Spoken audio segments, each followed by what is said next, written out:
Honourable members, the prayer.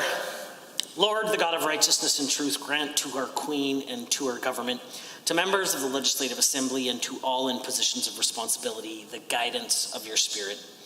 May they never lead the province wrongly through love of power, desire to please, or unworthy ideas, but laying aside all private interest and prejudice, keep in mind their responsibility to seek to improve the condition of all.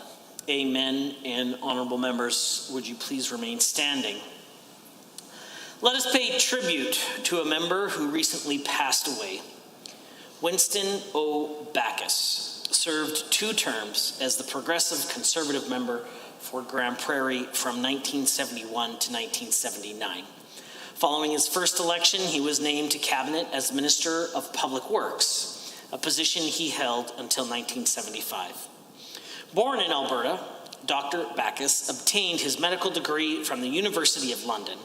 After serving as a major in the Royal Army Medical Corps from 1948 to 1953, he returned to Alberta to work as one of the first doctors at Ponoka Municipal Hospital.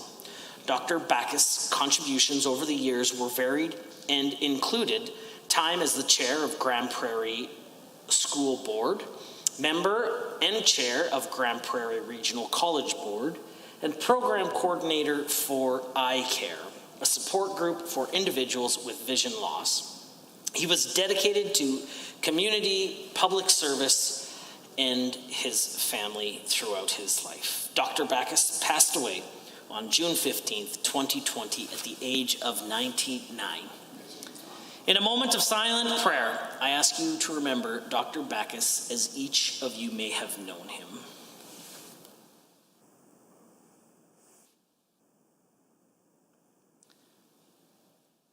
Rest eternal, grant unto him, O Lord, and let your light perpetual shine upon him. Amen. Honourable members, we will now be led in the singing of our national anthem by Miss Brooklyn Allard. In observation of the COVID-19 public health guidelines outlined by Dr. Dina Henshaw, please refrain from singing in the language of your choice.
Thank you, Brooklyn. Amazing.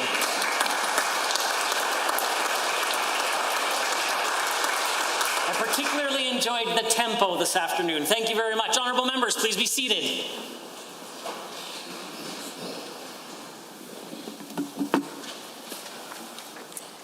Introduction of visitors. Introduction of guests. Ministerial statements.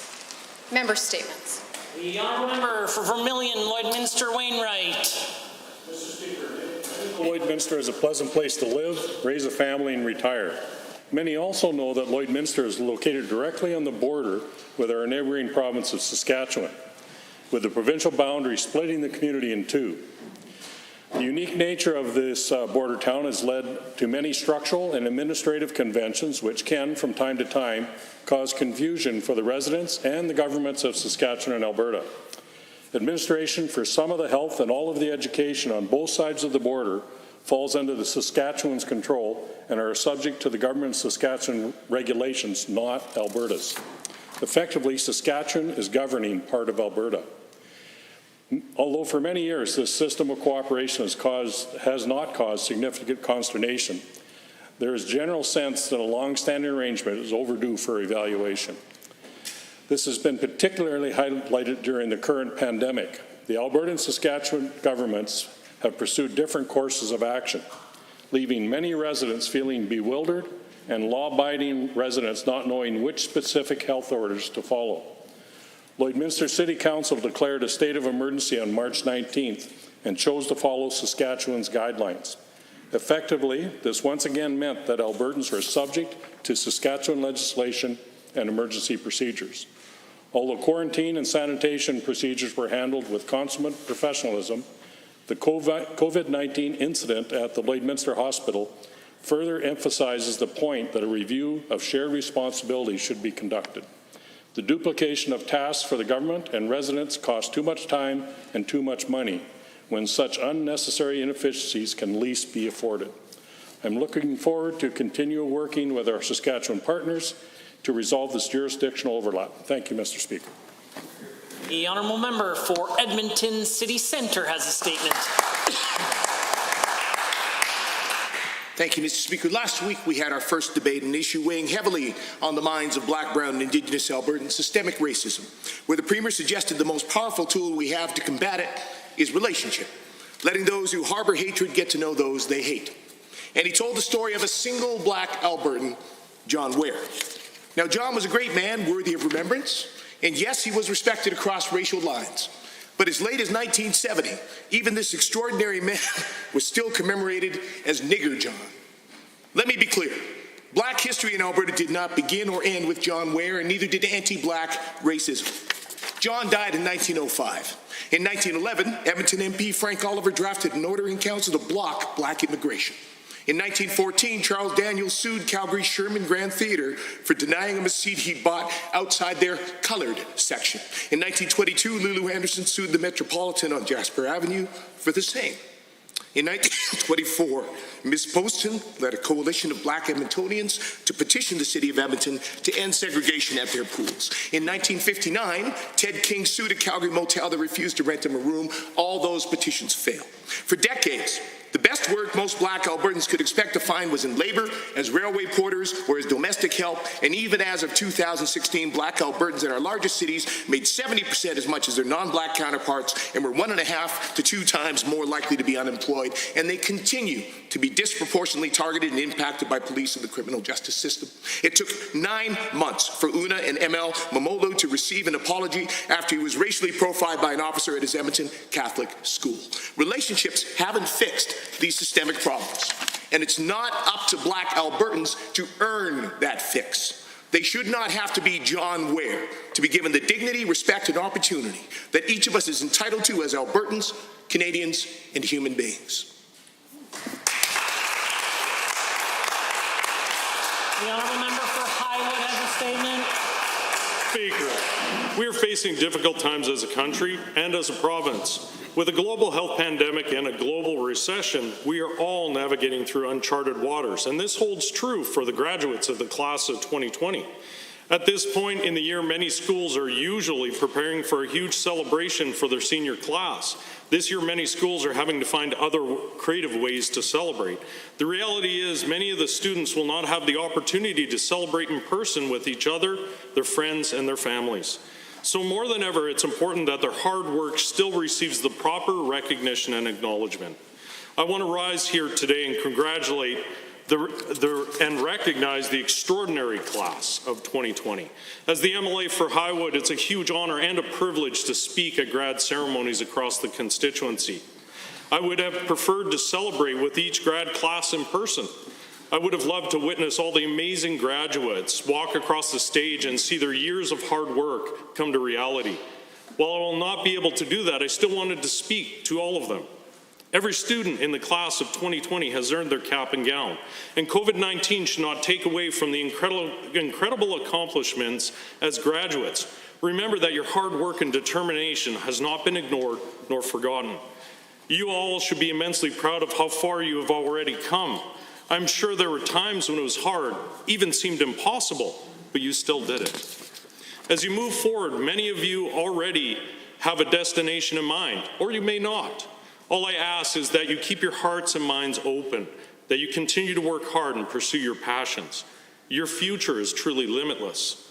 Whatever path the graduates of 2020 choose, I'm confident that the class of 2020 will put their knowledge and that passion to good work. Congratulations to all the graduating Christ the Redeemer, Foothills School Division, and Center for Learning at Home students of 2020. The honourable member for Calgary-Buffalo. In late April, a devastating flood hit Fort McMurray. 13,000 people had to leave their homes. Thousands of evacuees had to stay in temporary housing. Homes were flooded, vehicles were destroyed, and the hearts of all Albertans went out to the residents of Fort McMurray, an iconic city in our province, who have been through so much these past years. And to his credit, even the Premier realized that the people of this province, through their government, needed to take action. And he declared the obvious. The situation is that it was a disaster. The government of Alberta stepped up and approved nearly $150 million in disaster relief funding. Fast forward a month, and the Premier is missing in action. Another natural disaster has hit an iconic city, and this time it's Calgary. Hail the size of softballs tore through glass and metal, the likes of which we've rarely seen, if ever seen. Vehicles were destroyed, homes were scarred, and much of northeast Calgary looks like a war zone. It's like a Gatling gun was brought in and tore up neighborhood after neighborhood after neighborhood. The early estimates of the damages are in the range of $1 billion. In the midst of a pandemic with much of the economy closed down, Calgarians took steps to save every penny. Many removed insurance on their vehicles because they were 5,000-pound paperweights stuck in their driveway. And then the storms came and wrecked their devastation. And now thousands of families are facing financial ruin. Despite being unquestionably the worst disaster since the 2013 floods in that city, this Premier won't even formally declare the hailstorm what it is, a disaster. Instead, he's demanding studies. He's missing what everyone with eyes can see, but what all Calgarians know and what all Albertans know is that this government needs to step up just like they did for Fort McMurray. Premier, stop fiddling. Please help the people of Northeast Calgary. The honourable member for Athabasca, Barhead, Westlock. Thank you, Mr. Speaker. I'd like to start my statement off today with a question. What is one of the most iconic pieces of agricultural equipment? What is one of the first things that comes to mind when you think about farming? Of course, I am talking about the tractor. They come in many different brands, such as John Deere, Case, New Holland, Caterpillar, and many others. The tractor is an important piece of farming equipment that is used for a variety of tasks around the farm, such as plowing, tilling, planting, feeding livestock, and the list goes on. One of the best places to learn about tractors and their history is the Canadian Tractor Museum located in Westlock, Alberta. The Canadian Tractor Museum is a large facility that showcases a wide range of over 200 different antique tractors from a variety of time periods. They have a 1919 International Harvester Model 1020 Titan, a 1937 Massey Harris Pacemaker, and many more. All of these tractors represent snapshots in time of Canada's great agricultural heritage. The goal of the museum is to preserve, portray, and interpret from a Canadian point of view the history of the tractor and related equipment. The museum fosters appreciation and knowledge of our agricultural history with a well laid out display of tractors as well as other farm machinery. The many different exhibits are geared towards a wide range of audiences, from researchers to tourists. There is something there to see and appreciate for everyone. The Canadian Tractor Museum is once again open following the COVID-19 shutdown. Their hours of operation are from 10 a.m. to 5 p.m. throughout the summer. This facility is an excellent opportunity to get more acquainted with our agricultural history and to develop an appreciation for all the hard work that goes into ensuring Canadians have high-quality food to eat. I encourage everyone to come on down and to Westlock and check it out. Thank you, Mr. Speaker. Pioneer Acres in Irricana this weekend, where I took a ride on a 1920 Rumley oil pole. Lots of excitement out there. The honourable member for St. Albert has a statement to make.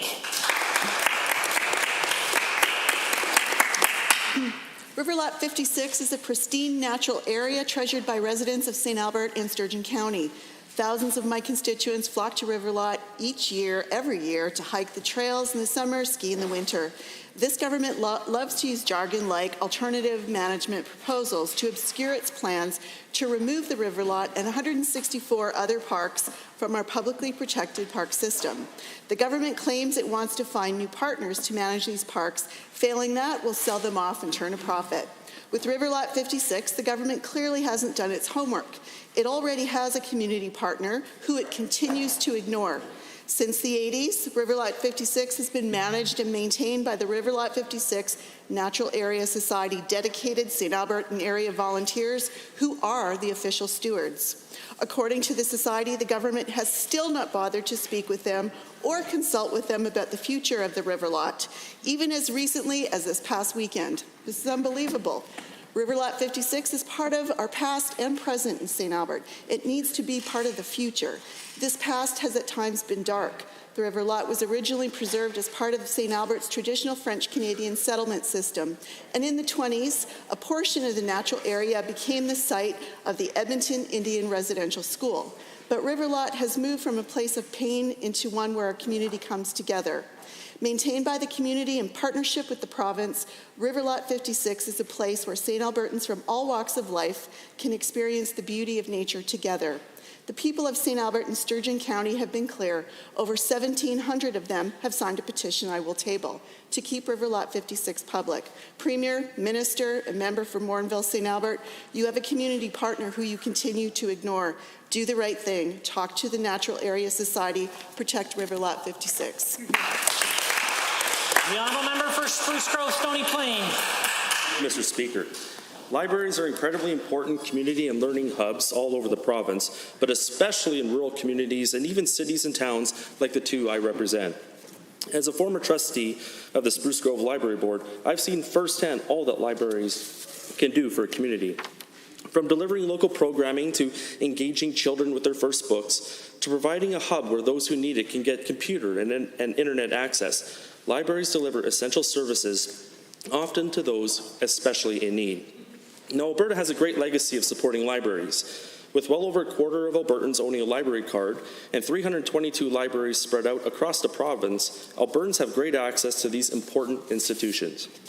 Now, I believe that the government of Alberta has done a good job of supporting libraries as well. Over our time in office, we have kept library funding stable, and my thanks go to the Minister of Municipal Affairs in that regard. We have also worked with libraries right across the province to build not just an extensive system of interlibrary loans, but also allowing people who have library cards to access almost all libraries province-wide with it. I was excited to see that libraries made Stage 2 of Alberta's economic relaunch plan, a further sign that our government understands the important role libraries play in both our economy and our communities. And I look forward to continuing to support libraries and their important work over as my tenures in MLA, whether it be with the Spruce Grove or Stony Plain libraries or the Yellowhead Regional Library. So today, my thanks go to the libraries, librarians, and the many other staff and volunteers who make all that libraries do possible. Thank you. The honourable member for Edmonton Ellerslie has a statement to make. Mr. Speaker, the changes brought on by the onset of this pandemic were stressful for all Albertans, but perhaps it was most stressful for the youngest of Albertans. With the emergency shift to remote delivery, all of a sudden, they were disconnected from their peers and in many instances from the learning supports that they needed to be successful. Indeed, for many students, their needs increased with challenges that came with distance learning. Then, when they were already struggling to keep up, this UCP government cut funding to educational assistance when children and parents needed them most. Around 20,000 EAs and other school staff had been providing and continue to provide continuity for students with learning disabilities, autism, and mental health issues while classes switched to online learning. While the Minister of Education claimed that firing of 20,000 educational assistants and other school staff was temporary during the COVID-19 pandemic, and those folks would be rehired. And yet we see that Edmonton Public is being forced to fire more than 600 full-time positions, and of those, 411 are educational assistants. Through their actions, Mr. Speaker, it is clear whose side this government is on. As helpless children needlessly suffer due to this government's cuts, they remain on the side of big donors and wealthy corporations. And now, as they plan on reopening schools, the government has refused to tell students, teachers, and the school how they're going to be supported during this unprecedented situation. One thing that's clear as we move forward to reopen our schools in this challenging situation, unlike any that we've ever seen, we will need more support for education, not less. We'll need to put back the funding taken from our schools by the UCP in their destructive first year. We will need to rehire the critical educational assistants that this Premier and this government fired, because our children deserve better. Thank you, Mr. Speaker.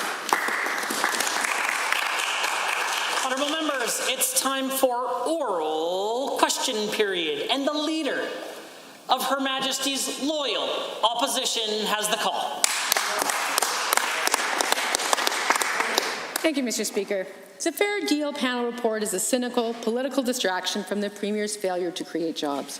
Worse, it's got some bad ideas, mainly withdrawing from the Canada Pension Plan. Now, according to a briefing note prepared by senior officials in Treasury Board and Finance, delivered to the Finance Minister months ago, an Alberta pension plan could start with an unfunded liability of $133 billion. Is this Premier really so intent on settling the score with Ottawa that he's willing to gamble the retirement plans and future of millions of Albertans? The Honourable the Premier. No, I'm not, but the premise of the question is complete nonsense, which merely underscores the gross financial illiteracy of the NDP, Mr. Speaker, because that unfunded liability exists today for the Alberta portion of the Canada Pension Plan, Mr. Speaker. It currently exists, and we are addressing that unfunded liability through our CPP premiums.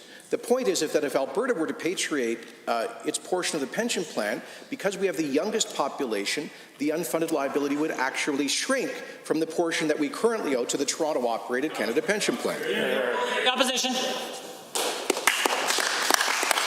Mr. Speaker, I would suggest that the Premier read the document, because that is not what it says. Now, the document is clear: $133.1 billion in unfunded liability if we separate it now.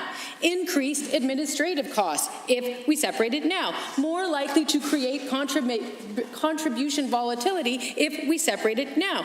Mr. Speaker, 2 months after this report was written, the Premier told Albertans he had, quote, a compelling case for CPP. Either he doesn't read the advice of his officials, he doesn't understand it, or he knowingly went out to Albertans to tell them a fairy tale. Which is it? The Honourable the Premier.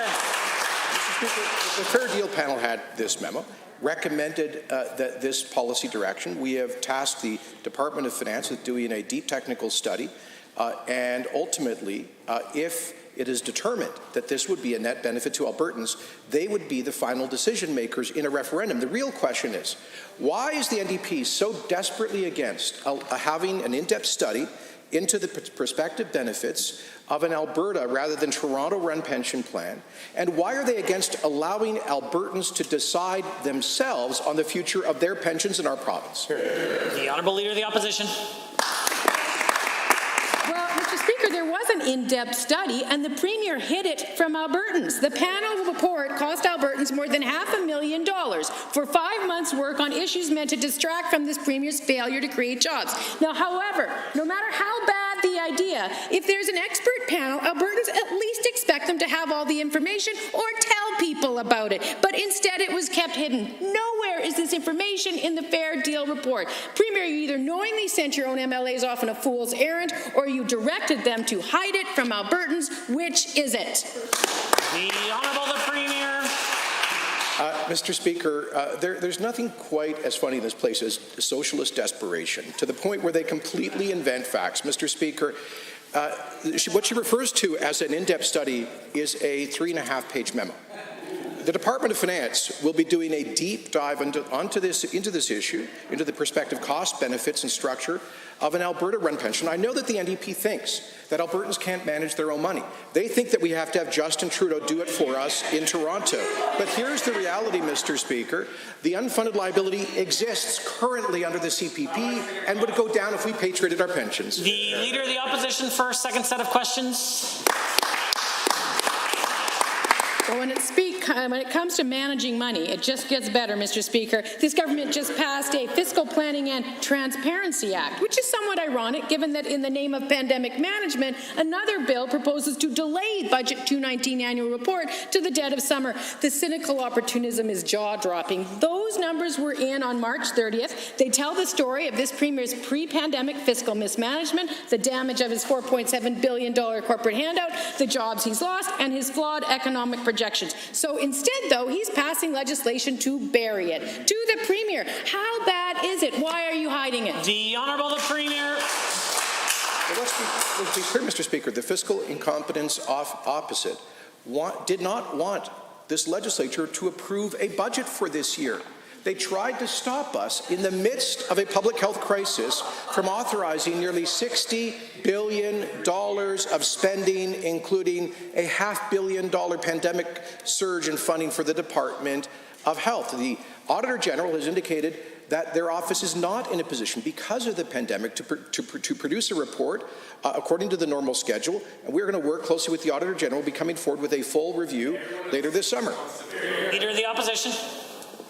Well, you know, the longer this Premier's in power, it's less Dr. Jekyll and more Mr. Hyde, H-I-D-E. Hide the numbers, hide the reports, hide the truth, hide the information about CPP, hide the budget. You know, he ran through Budget 2020 with no oversight. He refused to share the risks and the details on KXL, and now he's hiding his budget report card. Albertans shouldn't have to file FOIPs just to get the truth. Premier, you named a bill after transparency. Was that in memoriam? The Honourable the Premier.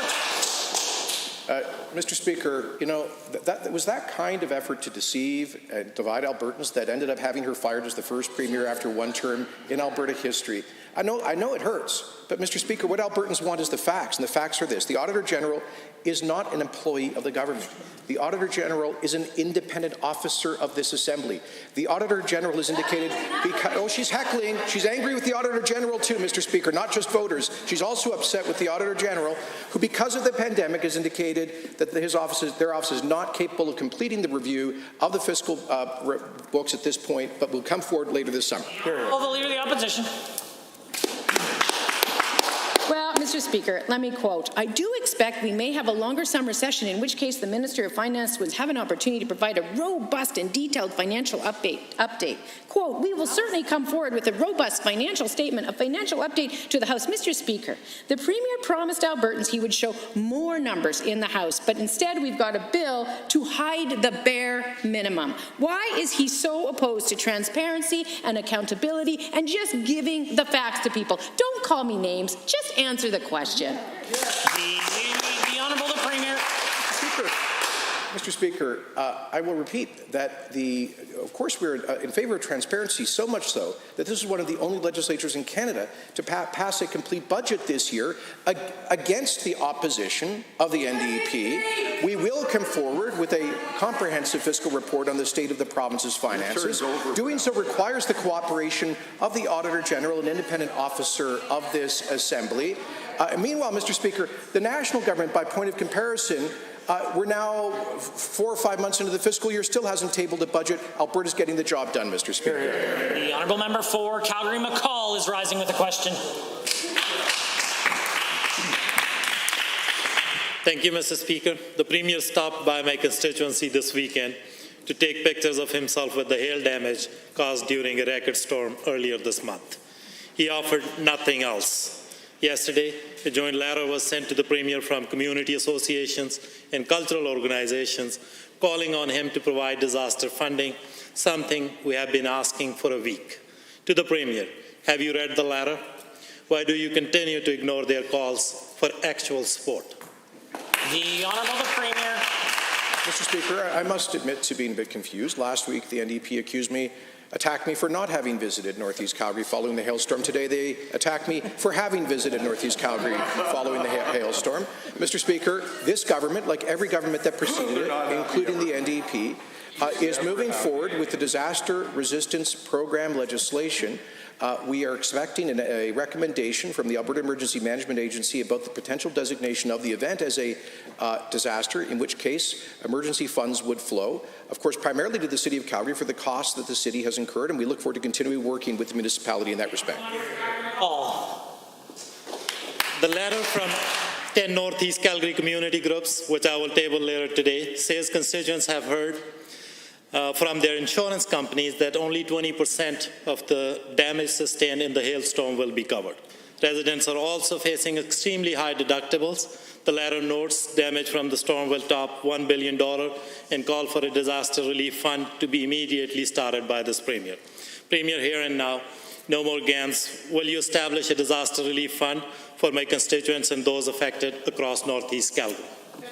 The Honourable the Premier. Well, Mr. Speaker, first of all, we once again feel the terrible adversity that people are going through, particularly after COVID and 5 years of economic adversity, to have seen that scale of property damage.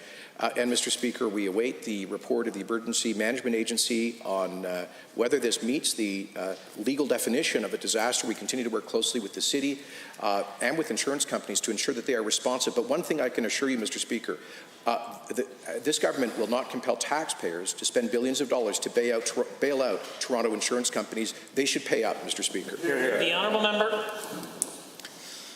The letter notes that residents of Northeast Calgary have already been hammered by COVID-19 and the slowing economy. It notes that many people were laid off at the outset of the pandemic and most have been unable to find alternative employment. The letter states, and I quote, "This hailstorm certainly has added significantly to the financial and mental stress facing our residents," end quote. To the Premier, one last time, these are unprecedented times and people are counting on you. Will you step up, or now that you have photos pretending you have done something, will you ignore them altogether? The Honourable the Premier. Mr. Speaker, it is disappointing, but not the least bit surprising, to see the NDP once again seeking to divide people, to politicize and to campaign on a disaster of this nature. We await the advice of the Emergency Management Agency on whether this constitutes a technical disaster. If so, obviously emergency funds will flow for uninsurable damage and to the City of Calgary for its emergency response. With respect to the mental health issues, and they are real, and I heard that from residents, Mr. Speaker, I'll remind the member that this government is providing an additional $53 million in support for mental health services that are related to the pandemic, more than all other provinces put together times two. The Honourable Member for Calgary Mountain View has a question. Thank you, Mr. Speaker. The Minister of Justice appointed Leighton Gray to the Provincial Court Nominating Committee. The Minister vigorously defended Mr. Gray in the House last week. Then on Friday, Albertans learned that Mr. Gray made racist, sexist, and anti-Semitic statements and promotes some vile conspiracy theories. After Mr. Gray resigned, the minister did not have a word of criticism for these hateful or extremist views. Premier, will you condemn Mr. Gray's comments and apologize to Albertans for appointing him to a position of power? Good question. The Honourable Minister of Justice, Solicitor General. Mr. Speaker, this individual resigned over posts that they made online, Mr. Speaker. I've accepted that person's resignation. I think that speaks for itself, Mr. Speaker. Racism is real, Mr. Speaker. We have a lot more work to do as a society. I look forward to further questions. Order, order. The Honourable Member for Calgary Mountain View. Mr. Gray said that Black Lives Matter is a, quote, leftist lie that is paid for by Jewish businessman George Soros to pursue his, quote, evil agenda. After these comments came to light, Mr. Gray resigned. The minister argued that, quote, a diversity of views makes bodies like the PCNC stronger. Premier, why didn't you condemn Mr. Gray's anti-Semitism immediately, and will you apologize for your minister saying that these views make Alberta stronger? The Honourable Minister of Municipal Affairs has risen. Mr. Speaker, you know, the issues of discrimination and racism facing the Black community is not one that I am prepared to allow partisan-style attack. As I said it previously, this is a matter that is beyond our political parties and our politics, and I will expect the members opposite to respect that. The Honourable Member for Calgary Mountain View. If it's beyond political parties, why won't they condemn anti-Semitism and racism? After having no trust that the minister is capable of confronting systemic racism in our justice system, he appointed someone who has expressed racist, sexist, and anti-Semitic conspiracy theories to help him pick judges.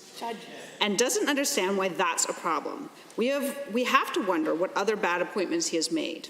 Premier, will you commit to a review of the Justice Minister's appointments to ensure that there are no more hateful extremists being named to positions of power in Alberta? The Honourable Minister of Municipal Affairs. Thank you, Mr. Speaker. Mr. Speaker, before this House is motion 24 that was tabled by our Premier to deal precisely with this particular issue.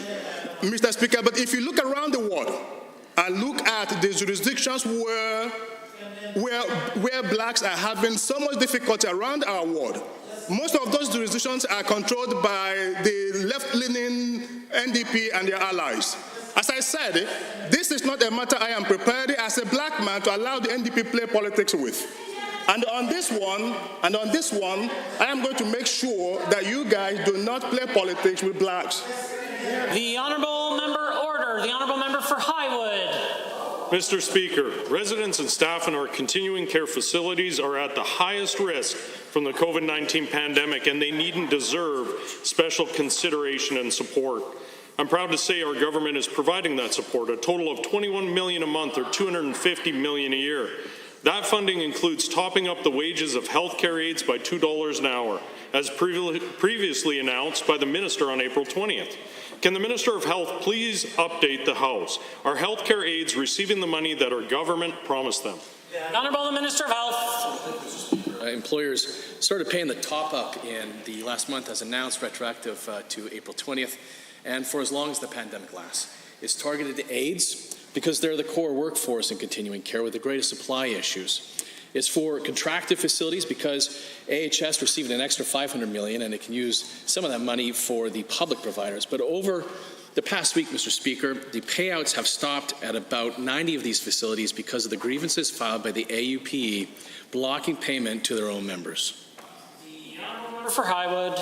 Thank you, Mr. Speaker, and thank you to the Minister for that answer. With the greatest respect to the Minister, and given that I need to make sure I heard him correctly, also given that I believe I just heard the Minister say the union is blocking payments of a wage increase to its own members, can the Minister explain, is it really true that the wage top-up promised to hardworking healthcare aides is continuing care is being interrupted by their own union?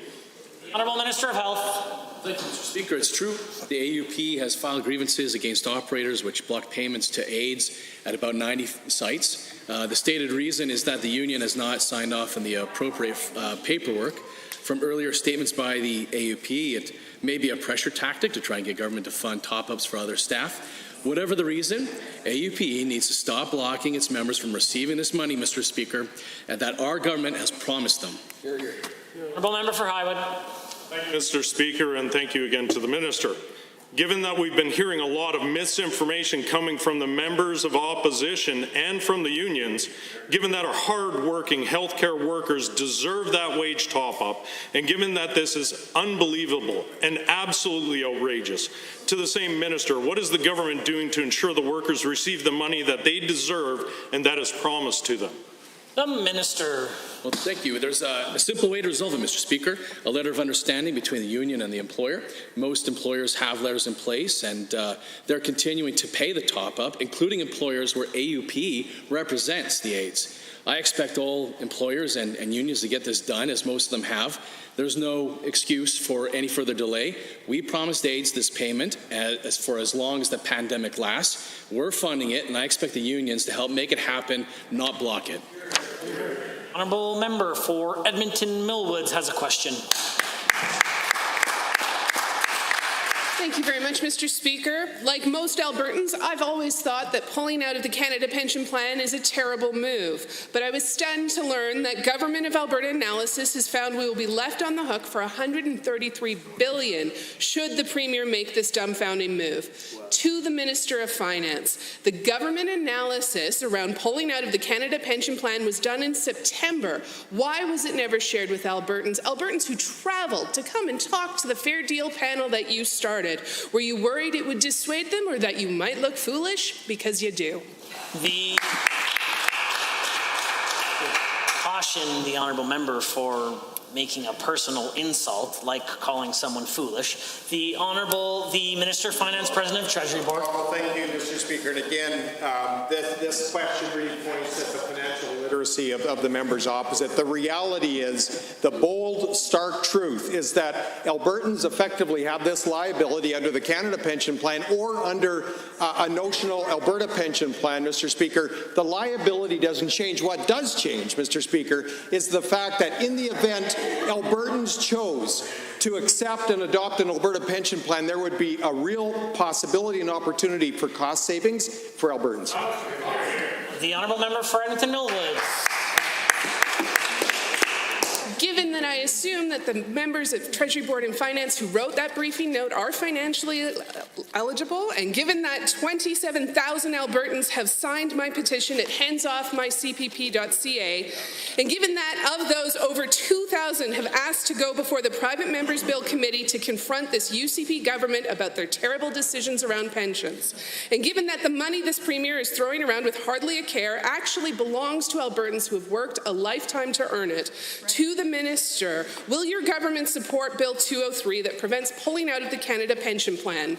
The Honourable Minister of Finance and President of Treasury Board. Well, Mr. Speaker, again, the Fair Deal panel received a copy of this memo, and so that they were able to take a look at all the details in that memo, along with all the other analysis around the potential opportunities and risks of an Alberta pension plan. Mr. Speaker, we owe it to Albertans to make sure that we understand every opportunity where we could save them costs, unlike the members opposite who drove up the costs on Albertans and job creators at every turn. The honourable member for Edmonton Millwoods is the one with the call. Given that this information has never been presented to Albertans, even those who are interested in hearing more, and given that the Premier pledged last week to study pulling out of CPP, but given that he's been sitting on a study debunking this bogus idea for 9 months, and given it would seem the Premier and his minister buried this study because it got in the way of their political agenda of driving a wedge between Albertans and Canadians, to the Minister, now that the government's own analysis has been made public, will you commit here and now that you will not waste Albertans' time and money on a referendum about leaving the Canada Pension Plan that isn't in Albertans' financial interest? The Honourable Minister of Finance. Well, Mr. Speaker, let me say it again. Under a Canada Pension Plan or an Alberta Pension Plan, Mr. Speaker, this liability exists either way. Mr. Speaker, we will do a deep dive. We will produce analysis that identifies opportunities and risks for Albertans going with an Alberta Pension Plan, and ultimately, we will let Albertans decide should we believe there's enough potential to put the decision in front of the province. Honourable member for Edmonton Manning and the official opposition House Leader. Thank you, Mr. Speaker. On Friday, Alberta Health Services should have started a pilot project for Albertans who use substances to call a peer support worker before they use. That worker would monitor their condition and call an ambulance if that Albertan overdoses, potentially saving their life. More than 11 Albertans die every week due to preventable overdose, and that number is rising. The Associate Minister, who has no medical training, personally overruled clinical experts at Alberta Health Services and cancelled this program. Why? The Honourable the Associate Minister of Mental Health and Addictions. Thank you, Mr. Speaker. Let me get it record correct.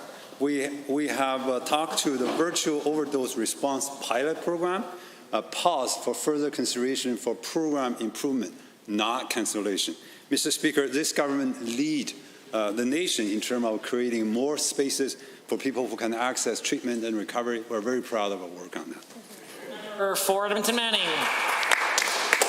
Thank you, Mr. Speaker. Given that the minister and I are actually talking about two separate programs, and given that this minister has always claimed that his hostility for supervised consumption services is driven by his concern for community impacts, and given he prohibited his review panel from even considering positive impacts, such as preserving life, and given that this virtual program has zero impact on residents, businesses, and yet was still cancelled, isn't it true that this political interference shows that the minister is motivated purely by his own personal prejudice against Albertans who use substances? Hear, hear.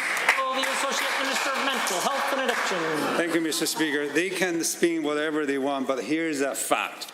Mr. Speaker, as of today, we announced 2 additional programs, virtual opioid dependency program and another OAT gap coverage program. Both together will add $4 million in 4 years so that more people can access virtual treatment. Mr. Speaker, action speaks for volume. The Honourable Opposition House Leader has the floor. Well, thank you, Mr. Speaker.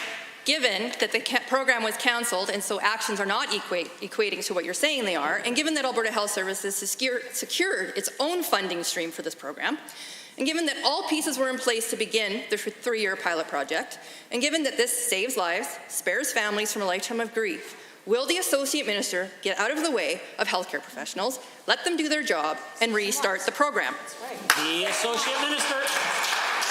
Mr. Speaker, we're building the most robust and comprehensive recovery-oriented continuum care in the country. Unlike the opposition who were in government, they did nothing to help Albertans to get out of addiction. Mr. Speaker, we're going to fund detox, we're going to fund treatment, we're going to support people move from a life of addiction into recovery. Here. Orlac St. Anne Parkland is rising with a question. Thank you, Mr. Speaker. It was said by a constituent in one of our rural crime town halls that we don't have a crime problem, Mr. Speaker, we have a drug problem. In the larger cities, even in my constituency, there are people who are struggling with the opioid addictions. They want access to treatment and they want to recover. Unfortunately, however, there is often lack of support available to them. Mr. Speaker, we need to support all Albertans when they reach out for help, no matter where they live. To the Associate Minister of Mental Health and Addictions, how will the expansion of the virtual opioid dependency program announced today help my constituents access timely care? The Honourable, the Associate Minister of Mental Health and Addictions. Thank you, Mr. Speaker. Thanks for the great question.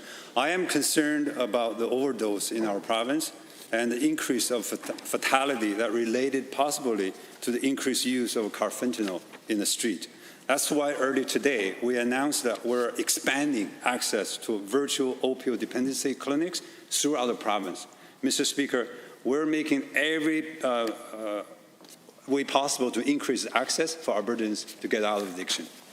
The member for Lac St. Anne Parkland has the call. Thank you, Mr. Speaker. Given that one of the challenges Albertans face when trying to access medical-assisted treatment is not having access to health benefits plan, and Albertans accessing opioid treatments need to be able to access medication in a timely manner, and that previously Albertans have not been able to access these life-saving medications unless they have a benefits plan. To the Associate Minister, how can Albertans requiring this form of treatment get them without medical coverage, and what difference will it make in their lives? The Honourable, the Associate Minister of Mental Health and Addictions. Thank you, Mr. Speaker. The second part of our announcement today is about this program. It's called gap coverage. So we immediately opened the treatment and medication service for people who are waiting to get their Alberta Health Care applied for. So that is an additional $2 million we inject to the system. Mr. Speaker, this marks our continuous effort to build a full continuum of care in Alberta. The Honourable Member. Thank you, Mr. Speaker, and thank you to the Associate Minister. Mr. Speaker, given that the previous government did not give Albertans a pathway to move forward after beginning an opioid treatment medications, and our government has prioritized a full continuum of care to ensure Albertans, every Albertan, has the opportunity to access treatment and to begin a better life, and that the ultimate goal should always be a healthy life in full recovery. To the Associate Minister, how are these programs going to assist Albertans in accessing other services needed to enter recovery? Associate Minister. Thank you, Mr. Speaker, and through you to the honourable member. I can't be more agreeable to you that the previous government did nothing to help Albertans get out of addiction, but we're going to change that. With today's announcement, it's further complement the government's strategy to create 4,000 additional treatment spaces for Albertans. Mr. Speaker, in this area, we're leading the nation to help people get out of addiction live a healthy life into recovery. We're very proud of that. Honourable member for Lethbridge West. So on Friday, the Premier said, "I don't believe you can qualify your patriotism. Either you love your country or you don't." I agree. But the very next day, the member for Cypress Medicine Hat did qualify his patriotism, saying it depends on if Canada meets his 10 demands. It's a good thing our veterans haven't similarly qualified their loyalty, Mr. Speaker. "To Alberta, I owe my first loyalty," the member wrote. So by the Premier's member, the member for Medicine Hat is no patriot. So how long will the people of Alberta have to tolerate the Premier providing care and feeding to separatism as a matter of government policy? The Honourable Government House Leader. Well, Mr. Speaker, the Premier has been abundantly clear about his loyalty to this country and his dedication to the country of Canada, Mr. Speaker. But we do have a big tent party, Mr. Speaker, with a variety of different views on the directions of where to go, Mr. Speaker. And that's the difference between us and the NDP. The NDP, that member who is part of a cabinet, who was accused by their own members of bullying them into positions, Mr. Speaker, and not allowing them to have free speech. The United Conservative Party is dedicated to an open conversation about views within our caucus, Mr. Speaker, and to free votes, and to being able to express how we feel, Mr. Speaker, as members of the legislature. But this party is dedicated to the country of Canada. The Honourable Member for Lethbridge West. Well, Mr. Speaker, given that investors are watching, the Premier himself said Friday that separatism creates a crisis of confidence, and given that we have a long and rich history of watching investors flee the province of Quebec as they have provided care and feeding to separatism within that province. But the member from Cypress Medicine Hat wrote, quote, "An independent and sovereign Alberta would have a broad new horizon of opportunities before it." Why is the Premier drifting towards a crisis of chasing away investment by refusing to confront separatism as a matter of government policy within his own government? The Honourable Government House Leader. Well, Mr. Speaker, the Honourable Member would like to take up the views of the MLA for Cypress Hills Medicine Hat. She's more than welcome to, Mr. Speaker. But belittling people who have separatist views inside our province and are frustrated with how Canada has treated Alberta, and in particular how this current federal government has treated Albertans, Mr. Speaker, is not the way forward. The Premier and our party have been clear. We are dedicated to Confederation, Mr. Speaker, but we are also dedicated to making sure Alberta gets the best deal that we can in Confederation, Mr. Speaker, and standing up for Albertans who have often been treated wrong in Confederation, Mr. Speaker, is not wrong for Albertans to do. That does not mean that you're anti-Canadian. What that means is we're going to stand up and get the best deal that we can inside the Confederation of Canada. The Honourable Member. Well, given that there are a number of caucus members who have expressed anti-Canadian views, the member for Fort McMurray Buffalo, for example, attended a separatist conference, said we're close. Given that the member for Red Deer South described our fellow Canadians as hostile parasites, given the member for Airdrie East said she struggles to wave the Canadian flag. So that's quite a few members so far, Mr. Speaker. Has the separatist faction in the UCP achieved official party status yet? The Honourable Government House Leader. Again, Mr. Speaker, the actions of that member right there show why she and her government were fired as the government of Alberta, Mr. Speaker. Belittling people that are frustrated with how they're being treated by the federal government, Mr. Speaker, is not the way forward. The Premier and our party are dedicated to Confederation, or dedicated to the country of Canada. In fact, the Premier, while he was negotiating the unification of the Wild Rose and the PC Party, insisted that language of that nature ended up in the agreement that founded this party, Mr. Speaker, that Albertans chose to govern this province. And Mr. Speaker, the reason Albertans chose us to is because of actions from that member right there. The Honourable Member for Edmonton, Beverly Clearview. Thank you, Mr. Speaker. In 2019, Alberta saw a 40% increase in startup investment due to the investor tax credit. Entrepreneur James Lockery stated, quote, "The AITC is one of the primary causes of this record number. Many of the young companies that received VC funding in 2019 were born in the AITC era. My concern is that more companies will die in the seed stage now," end quote. To the Minister of Economic Development, cutting the Alberta investor tax credit was a mistake. Will you listen to the business community and reinstate the tax credit? And if not, why not? The Honourable the Minister of Economic Development, Trade and Tourism. Thank you, Mr. Speaker. Mr. Speaker, I know the members opposite are upset that we cancelled their boutique-style, heavily administrative tax credits that resulted in the government picking winners and losers and that benefited less than a few hundred companies. The Innovation Capital Working Group that we stood up was tasked with coming up with ways to look at best practices of attracting capital to investment startups. They're tasked with looking at broader-based, less bureaucratic methods, and it's going to be part of our larger approach to tech and innovation our government is working on. To quote Warren Beigler, President of Alberta Council of Technologies, the tax incentives the members are talking about didn't draw much. The honourable member for Edmonton, Beverly Clairview.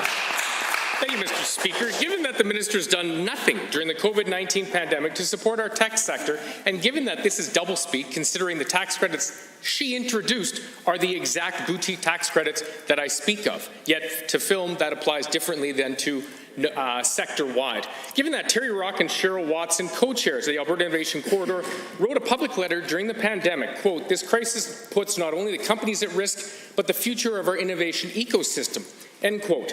Why is the minister doing nothing to support the innovation businesses while filling her party's pockets with taxpayers? The Honourable Minister of Economic Development, Trade and Tourism. Thank you, Mr. Speaker. As I was saying, a quote from Warren Beigler, President of Alberta Council of Technologies, the tax incentives didn't draw the much-needed hundreds of millions of dollars from non-investors becoming investors. So in that sense, it didn't move the needle considerably at all. Mr. Speaker, our government has given more than $200 million through Budget 2020 to support research, innovation, and commercialization, to develop and enhance talent, growth sectors, and leverage funding from partners in the private sector. In fact, Calgary has already seen growth in the tech sector, including being named by the 2020 LinkedIn Emerging Jobs Report as one of Canada's next big tech hubs. Edmonton Beverly Clairview now has the call. Thank you, Mr. Speaker.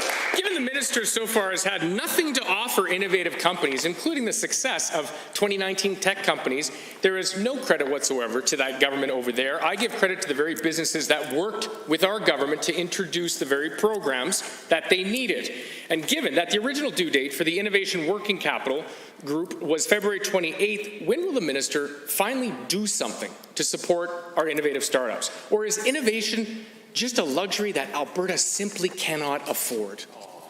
The Honourable Minister of Economic Development, Trade and Tourism. Thank you, Mr. Speaker. Our government gave the Innovation Capital Working Group an extension on the report. They asked for more time to do a thorough evaluation, and we gave it to them. The members opposite can preach that they care about diversification while at the same time actively protesting against one of our biggest sectors. Our investment growth strategy that we're working on is an and approach, not an or approach. It focuses on tourism, agriculture, energy, and innovation tech, aerospace and aviation, and financial services. Our government truly supports diversification. The Honourable Member for Fort McMurray-Lac-La-Biche. Thank you, Mr. Speaker. Our economy needs to get back on track, and Albertans need to get back to work. Decisions that governments make today to build vital infrastructure, such as schools, bridges, roads, and hospitals, not only get people to work today, but they play an important role in improving the quality of life of Albertans for decades to come. I often have constituents and community groups approach me advocating for projects that they believe will improve our region. To the Minister of Infrastructure, can you inform the House how Albertans can make sure that their priorities are heard? The Minister of Infrastructure. Speaker, today we launched our online consultation about the Infrastructure Act and the 20-year strategic capital plan. Albertans have the opportunity to let the government know how we prioritize infrastructure we build, along with what they want to see built over the next 20 years. Mr. Speaker, member from Fort McLeod is correct. Having the right infrastructure in place will have tremendous impact on what services and programming government will be able to provide in years ahead. I encourage all Albertans to let their voices be heard. Thank you, Mr. Speaker, and thank you to the Minister for your answer. Given that some claim that Alberta has an infrastructure deficit, and given that many communities, including communities across my riding of Fort McMurray-Lac-La-Biche, have been awaiting schools, healthcare facilities, and long-term care centres for long periods of time, can the Minister inform this House how the 20-year strategic capital plan, along with the Infrastructure Act, will help ensure that Albertans have the essential infrastructure they rely upon, and that politics will not get in the way of everyday people's priorities? The Honourable the Minister of Infrastructure. Mr. Speaker, the member raises an important issue about the input I am seeking, namely, how do we ensure that there are objective processes in place to make sure the infrastructure we build is the infrastructure we most need? That will be the goal of the Infrastructure Act and the 20-year strategic capital plan. We want to hear from the industry people, tradespeople, everyday Albertans about how we can get the politics out of the process and focus on Alberta's infrastructure needs. Thank you, Mr. Speaker, and thank you to the Minister. Given that these important projects are required to take a great deal of capital to proceed, and given that the federal government unfortunately does not want to help Alberta's energy producers in a meaningful way, yet they seem interested to help us support infrastructure projects, to the Minister, what conversations are happening with the federal government to ensure that Alberta gets support for building critical infrastructure projects? The Honourable Minister. Mr. Speaker, along with the consultations we launched today, I continue to press my federal colleague, Catherine McKenna, to get federal infrastructure money out the door. I'm sending out approval letters as soon as they come for close to $900 million in project spending in 38 constituencies. We know that Alberta has given Ottawa more than its fair share over the years, and getting our fair share of federal infrastructure funding is a priority for me and our government. I'm pleased to report that many communities across Alberta will see the Honourable Member for Edmonton Riverview. Edmonton reported 291 cases of elder abuse last year, a 40% increase over the year prior. The City's Seniors Protection Partnership, a collaboration between city police, municipality, and multiple nonprofit organizations, is overwhelmed. They have been hit hard by the cuts to seniors' community grants. These organizations have been critical, and while they take the cuts, the UCP cuts, government handed $4.7 billion break to corporations. To the Minister, why do big corporations get all the breaks, but the organizations that keep seniors safe get nothing? The Honourable the Minister of Seniors and Housing. Thank you, Mr. Speaker. Mr. Speaker, the newspaper articles clearly indicate the number of reports of elderly abuse have, I quoted, increased due to, quoted, those who cares about them are speaking out. That is the first step to ending the abuse, end quote. Mr. Speaker, I encourage everyone who may be experienced the elderly abuse to continue to speak out and get help. We have towards a family violence informed line 310-1818, Alberta 211, and core website to help all the elderly abuse who need help. The Honourable Member for Edmonton Riverview. Given that the data presented shows that 76% of Edmonton seniors who experienced abuse were abused by family, caregivers, or others in a position of trust or authority, and given that disturbing human rights abuse reports are increasing from rural communities that are disproportionately affecting Indigenous people, to the Minister, how specifically will you address abuse of older Indigenous people? Minister, please be specific, as I'll be sharing your answer online. The Honourable Minister of Seniors and Housing. Thank you, Mr. Speaker. All Alberta, all senior, doesn't matter. The Indigenous, they are all Albertan to this government. They all require help. We help them all. And Mr. Speakers, the first duty of government is to protect the public safety to all senior in Alberta. Again, to you. They're addressing elder abuse. Toolkits are available, develop coordinated community response to help community, all community, organization, individual develop the local approach to end elderly abuse. Mr. Speaker, we are... The Honourable Member for Edmonton Riverview. Given that our NDP government acknowledged this seniors' human right issue and took action against elder abuse through a coordinated community response grant program totaled at $1.5 billion for 31 community organizations, and given the community grant budget cuts under the UCP total $1 million, and given the seniors' population is growing in Alberta, and with it, the risk of elder abuse also grows, to the Minister, yes or no, right here and now, will you reinstate the funding for the elder abuse programs. The Minister of Seniors and Housing. Thank you, Mr. Speaker. This government care about our senior, and we issued $30 million. It is funding to help all the seniors, and I don't know what the members are talking about. That we are not helping. We are continue helping. We are continue to do that, and stop making fair to the senior. Thank you. Honourable member for Edmonton South has a question. Thank you, Mr. Speaker. When this UCP government came to power, they cancelled several large infrastructure projects in order to pay for the billions of dollars in handouts to already profitable corporations.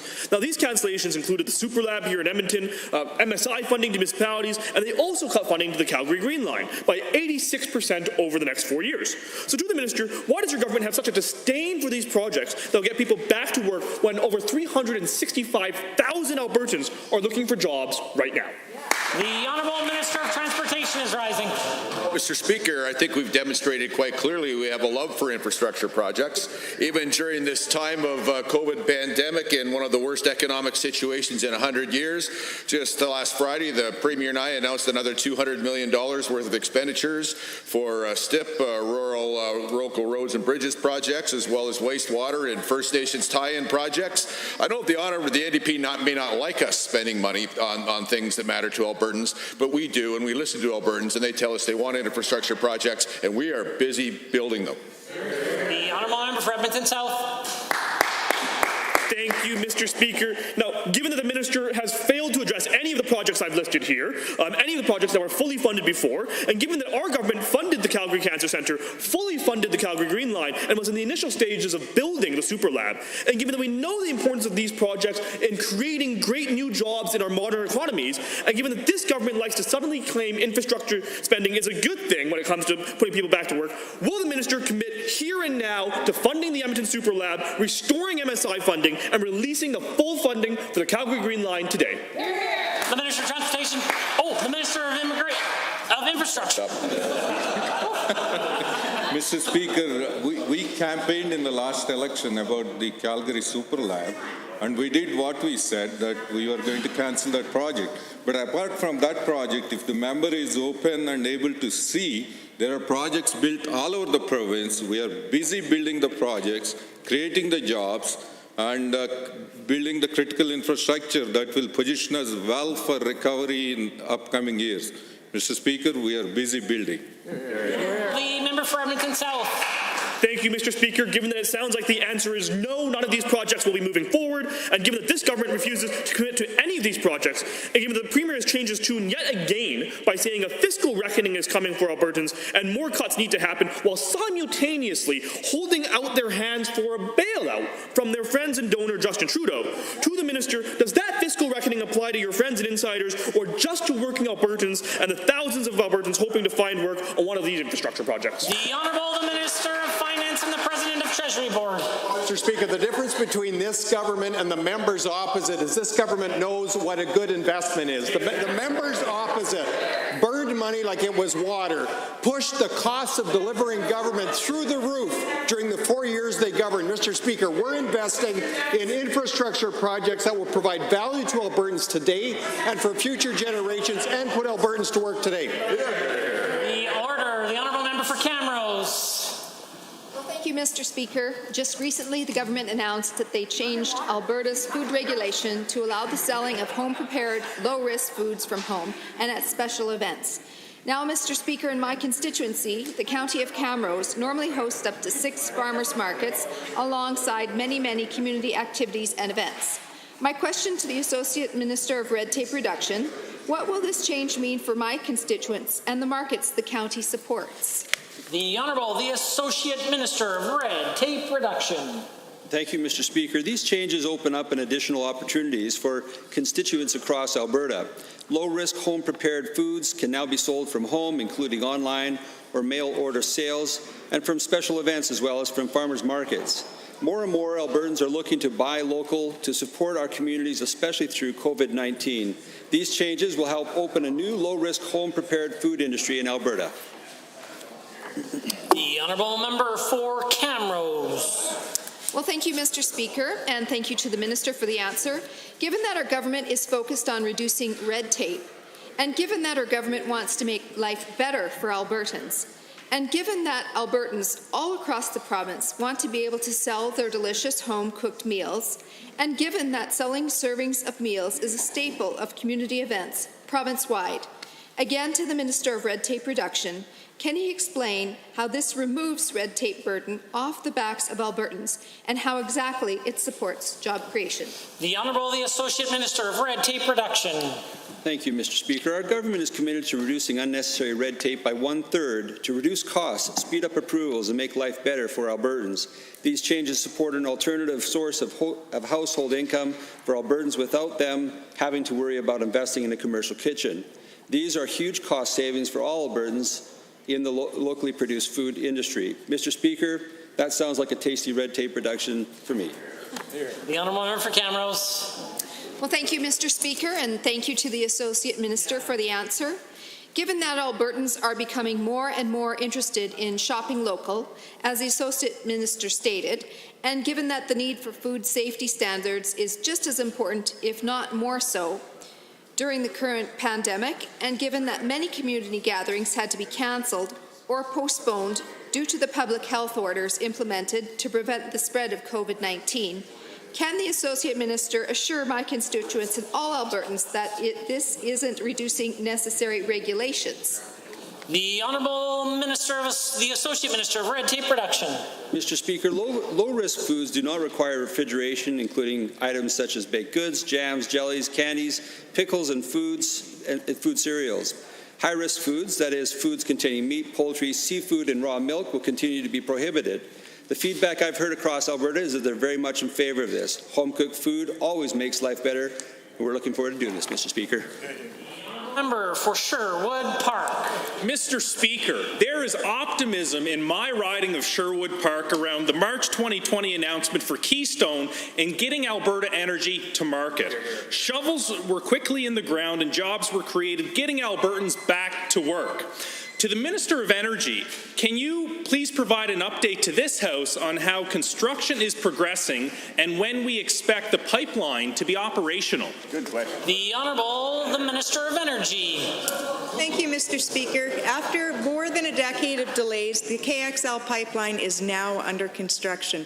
It's under construction on both this side of the border and in the United States. And Mr. Speaker, the border crossing has already been constructed with pipe in the ground. Construction is being staged by the proponent, TC Energy, so that it will be finished in 2023, which is important, Mr. Speaker, because it's an important part of Alberta's relaunch strategy. Hear, hear. The Honourable Member for Sherwood Park. Thank you to the Minister and thank you, Mr. Speaker. Given that the Keystone Pipeline requires support not only from our province and country, but also the United States, and given there is scheduled to be a U.S. presidential election this year, and given that Joe Biden, the presumptive Democratic candidate, has spoken out in opposition to the Keystone XL pipeline, advising he would cancel the presidential permit, to the Minister of Energy, what are we doing to prepare in the event Keystone XL has the presidential support withdrawn? The Honourable the Minister of Energy. Well, thank you, Mr. Speaker. Rather than speculating about the outcome of the U.S. election, our government is taking action to ensure that the Keystone XL pipeline is built by 2023. After more than a decade of delay, this pipeline is needed now more than ever. With global uncertainty, price destruction, market realignment, this project is necessary for the United States and for Canada. Their refineries, Mr. Speaker, need our oil as much as we need access to those refineries. Hear, hear. The Honourable Member. Thank you, Mr. Speaker. Given that Keystone XL is an important project in my riding of Sherwood Park and throughout our province that will get Alberta energy to market, and given that this project required the investment of our province to get off the ground at this time, can the Minister of Energy please advise why it is important to make this investment at this critical time? Minister. Thank you, Mr. Speaker. We made this critical and important investment to ensure that the KXL pipeline gets built after more than a decade of delay. Mr. Speaker, this project was approved by the National Energy Board in 2010. 10 years ago. It was supposed to be in service by 2012, 2013. We're getting it built, Mr. Speaker. It will produce $30 billion in royalty, at least 7,000 jobs in Alberta, and it's critical for North American energy security. Honourable members, in 30 seconds or less, we will return to member statements.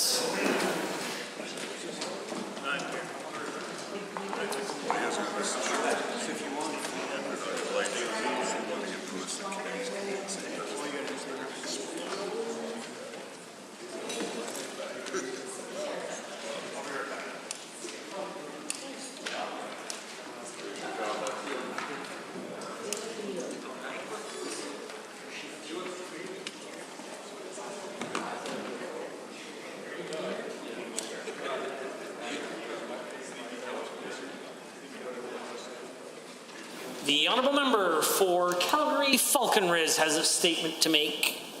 Mr. Speaker, with the COVID-19 pandemic still at the forefront of our provincial conversation, we must also take the time to acknowledge other hardships facing Albertans. Last week, city of Calgary and surrounding region was hard hit by the devastating hailstorm and flash floods. Calgary Northeast, where my constituency is located, took the brunt of this storm, and many residents have experienced damage to their homes and other property. This could not have come at the worst time for many people.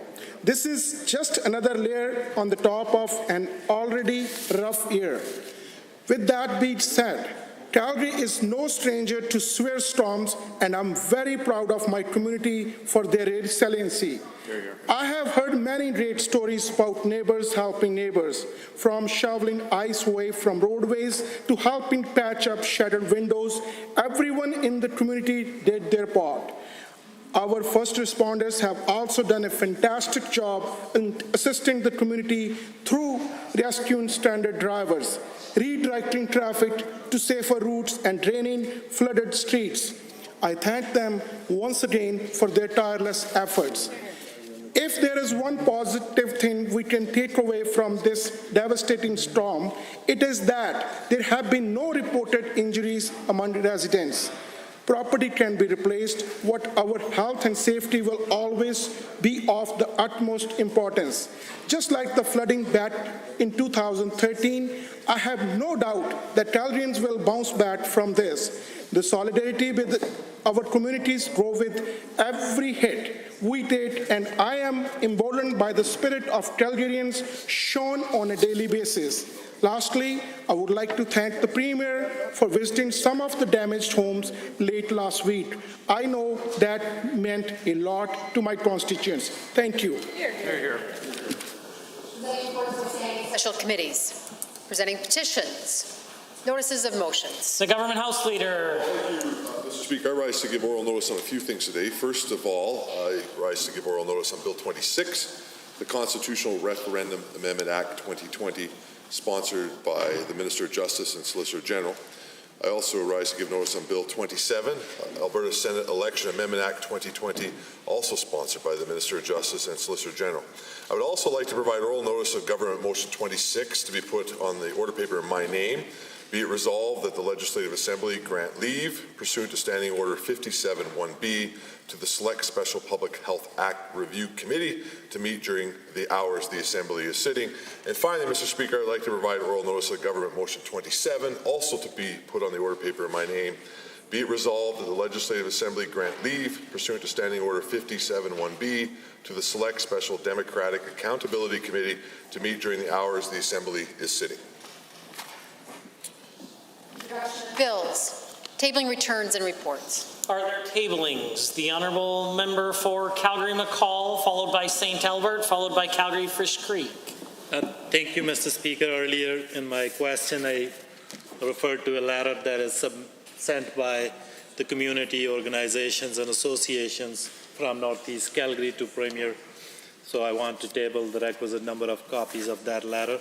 A letter is essentially requesting relief for disaster-affected areas. Member for St. Albert. Thank you, Mr. Speaker. Actually, I have three tablings. The first is a copy of public petition to keep River Lot 56 public. and I will put those in the basket. There's a total of 1,721 signatures. The second is an article in St. Albert Today.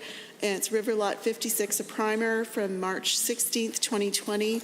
And then a really great historical piece that was in T8N magazine in St. Albert, May 2017, and it's entitled Then and Now, River Lot 56.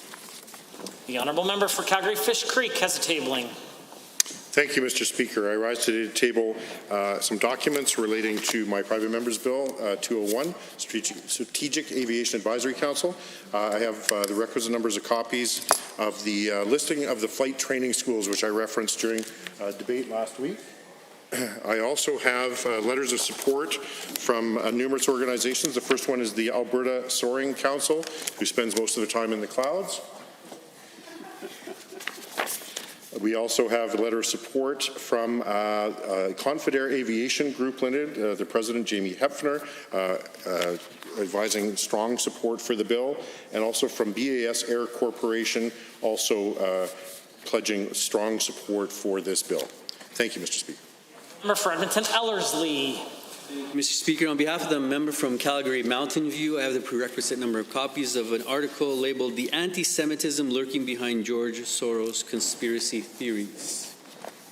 Are there others? Seeing none, the clerk. Clerk. Honourable members, it's time for orders of the day, orders du jour. Under public bills and orders other than government bills and orders, for third reading, Bill 201, Strategic Aviation Advisory Council Act, Mr. Gottfried. The honourable member for Calgary Fish Creek to move third reading of 201. Thank you, Mr. Speaker. And I beg leave of the Assembly today, of course, to move third reading of Private Members Bill 201, the Strategic Aviation Advisory Council Act, Mr. Speaker. We've spoken in debate about the purpose of the bill, council duties, powers, which include the ability to receive and hear submissions from individuals and groups relating to the council's purpose. And I would now like to reflect on who might be given consideration for appointment to this council in way of sort of demonstrating the breadth of this bill and the support that we have thus far from the community, from the sector, in terms of their excitement about this bill. Of course, this relates to many individuals, companies, organizations, labor groups that I've spoken to are extremely excited about this initiative with respect to the potential impact on their operations and sectoral opportunities.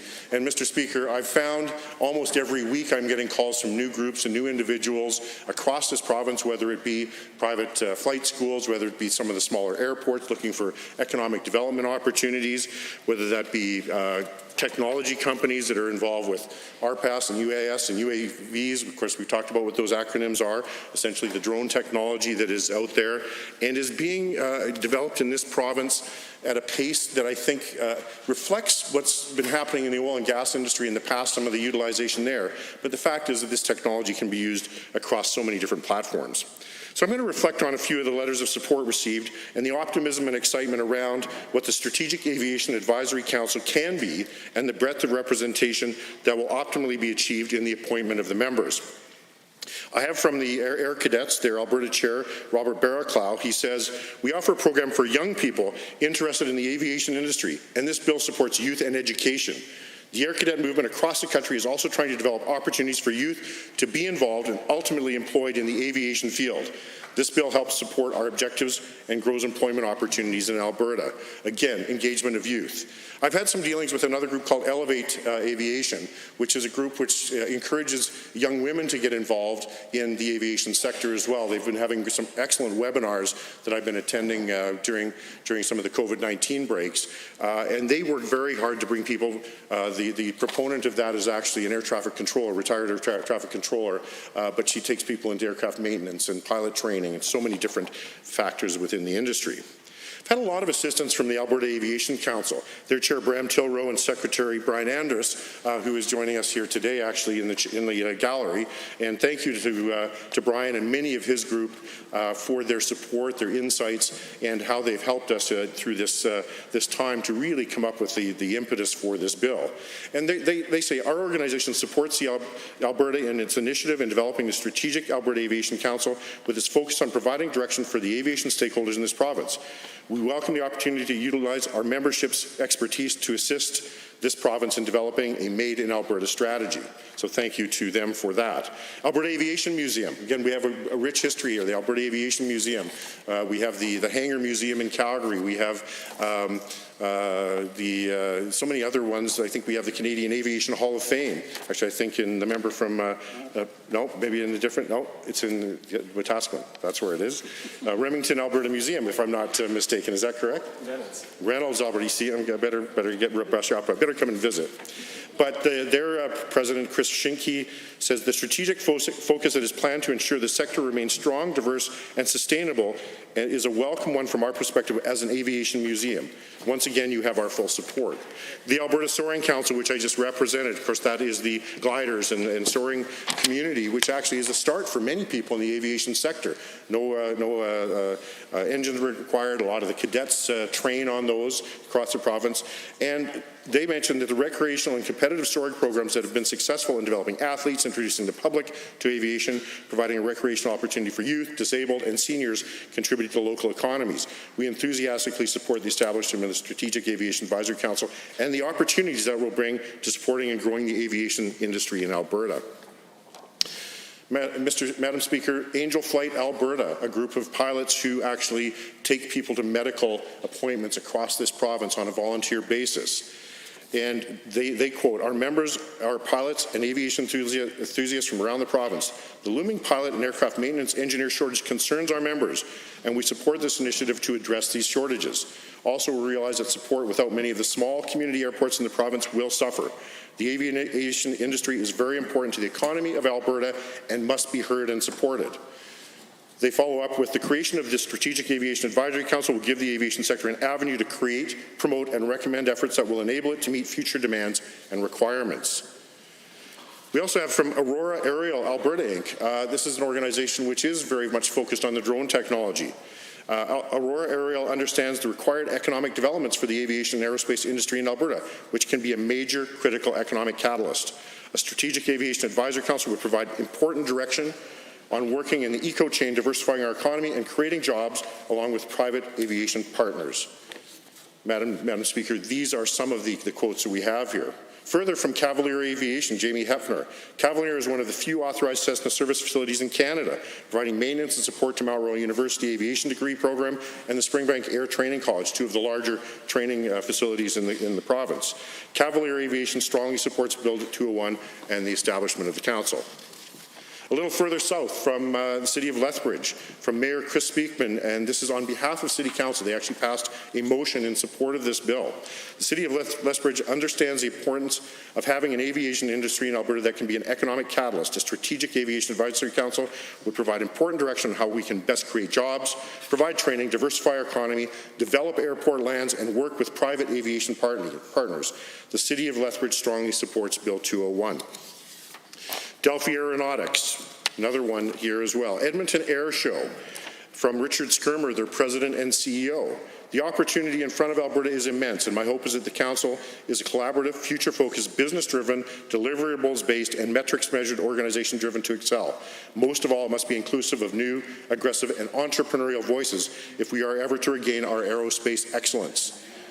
With reference to the proposed rebranding of the Edmonton Air Show to the Alberta International Air Show and Trade Fair, another great opportunity for the province, the concept has always been one of utilizing a national-scale tourism event to set up the backdrop for an economic diversification and provincial marketing summit to showcase Alberta's incredible opportunities in areas outside of oil and gas, all while still promoting the use of our energy sector to power the growth of our region and helping to cement Alberta's economic leadership position in Canada. That's the kind of innovation we have across this province, Madam Speaker, which is going to be driven through the Strategic Aviation Advisory Council to provide those very focused recommendations for the future.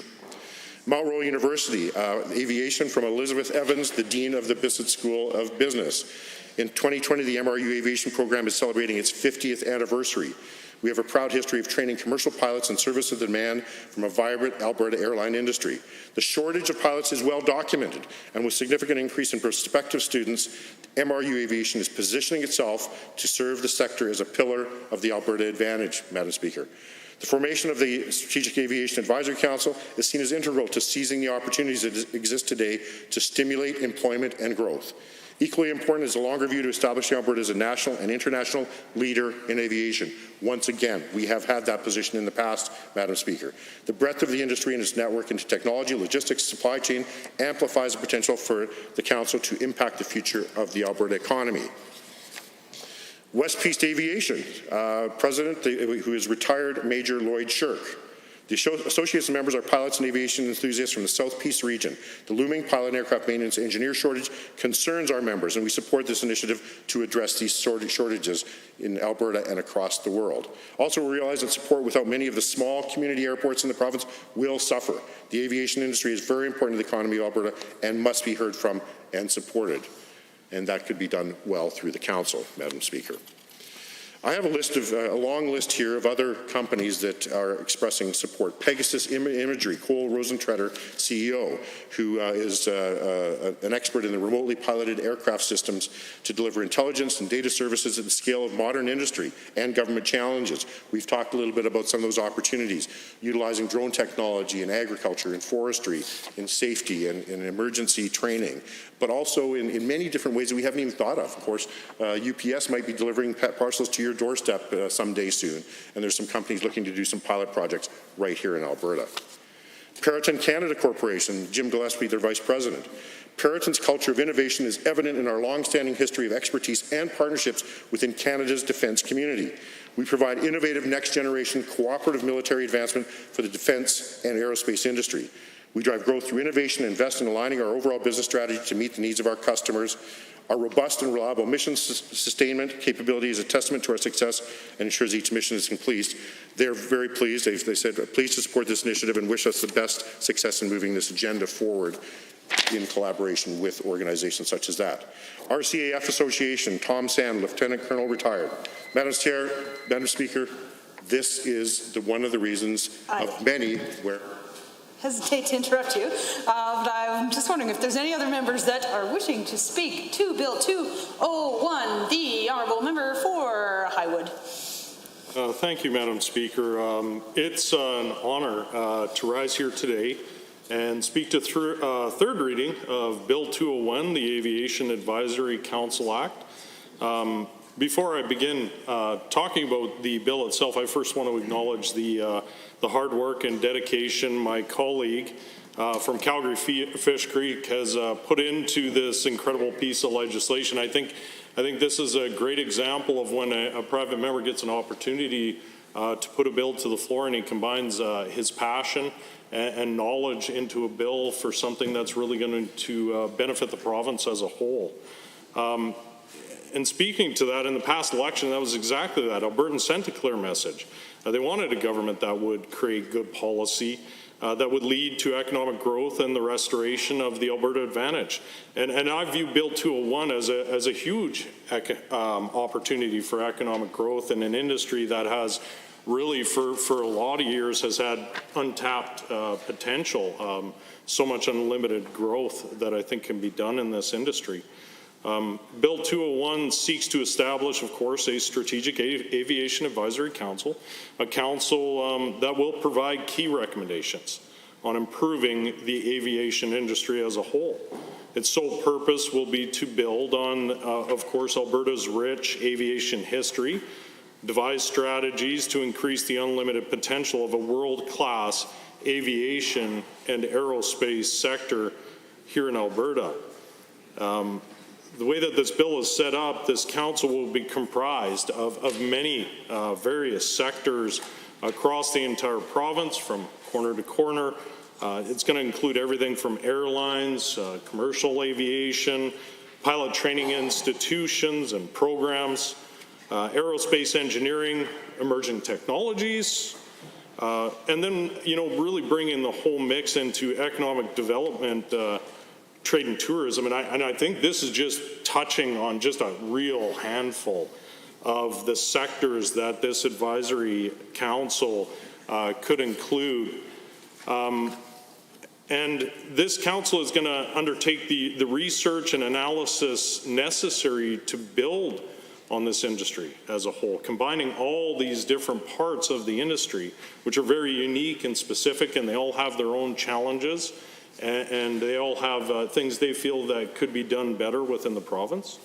They'll look to consult with key groups and stakeholders of aviation and the aerospace industry. Now, with that, and this is where I think this is really important. I like the way that this bill has been structured, Bill 201, in the fact that people talk about red tape, and that's one thing that we don't want to create here in our province. And I think this bill has done a very good job at creating an advisory council without overburdening it and overburdening the government in red tape. This committee strategically works over the year to build these strategies. And then with that, they file an annual report filled with recommendations to the minister and the government on how to improve the industry as a whole. And I think that's crucial.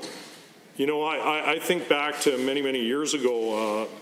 My father started one of the first and what ended up being one of the largest privately owned ambulance services in North America. And with that, one of the things he really struggled to develop, which was very pioneered back in the day, was medevacs, air medevacs. And this was something that he worked very diligently with Ken Bork Air and SunWest charters at the time, but it was very difficult. This was something that wasn't regularly done. They ran into a lot of hurdles with the government, regulations and everything, and they did not have anything even close to this. They had no place to go to be able to show the government what the potential was for this and the growth that was needed and the information they needed to be able to provide a better service for the healthcare industry through air medevacs across the province. So I think that's where the strength is. This is just one small example of, like I said before, this untapped potential and what this could be for our aviation industry. And as many of my other colleagues have mentioned, this province of the province of Alberta has a hugely, incredibly rich aviation history. Of course, many of the airports in the province were created out of necessity to assist the war effort during World War II.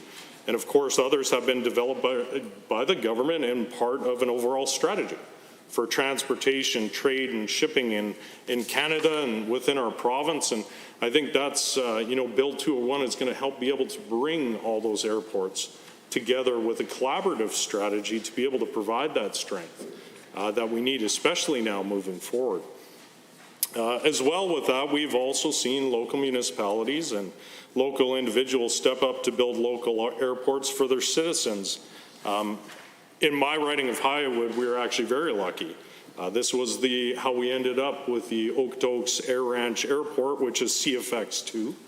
Of course, it was built as a part of a community, which is called Air Ranch in Okotoks.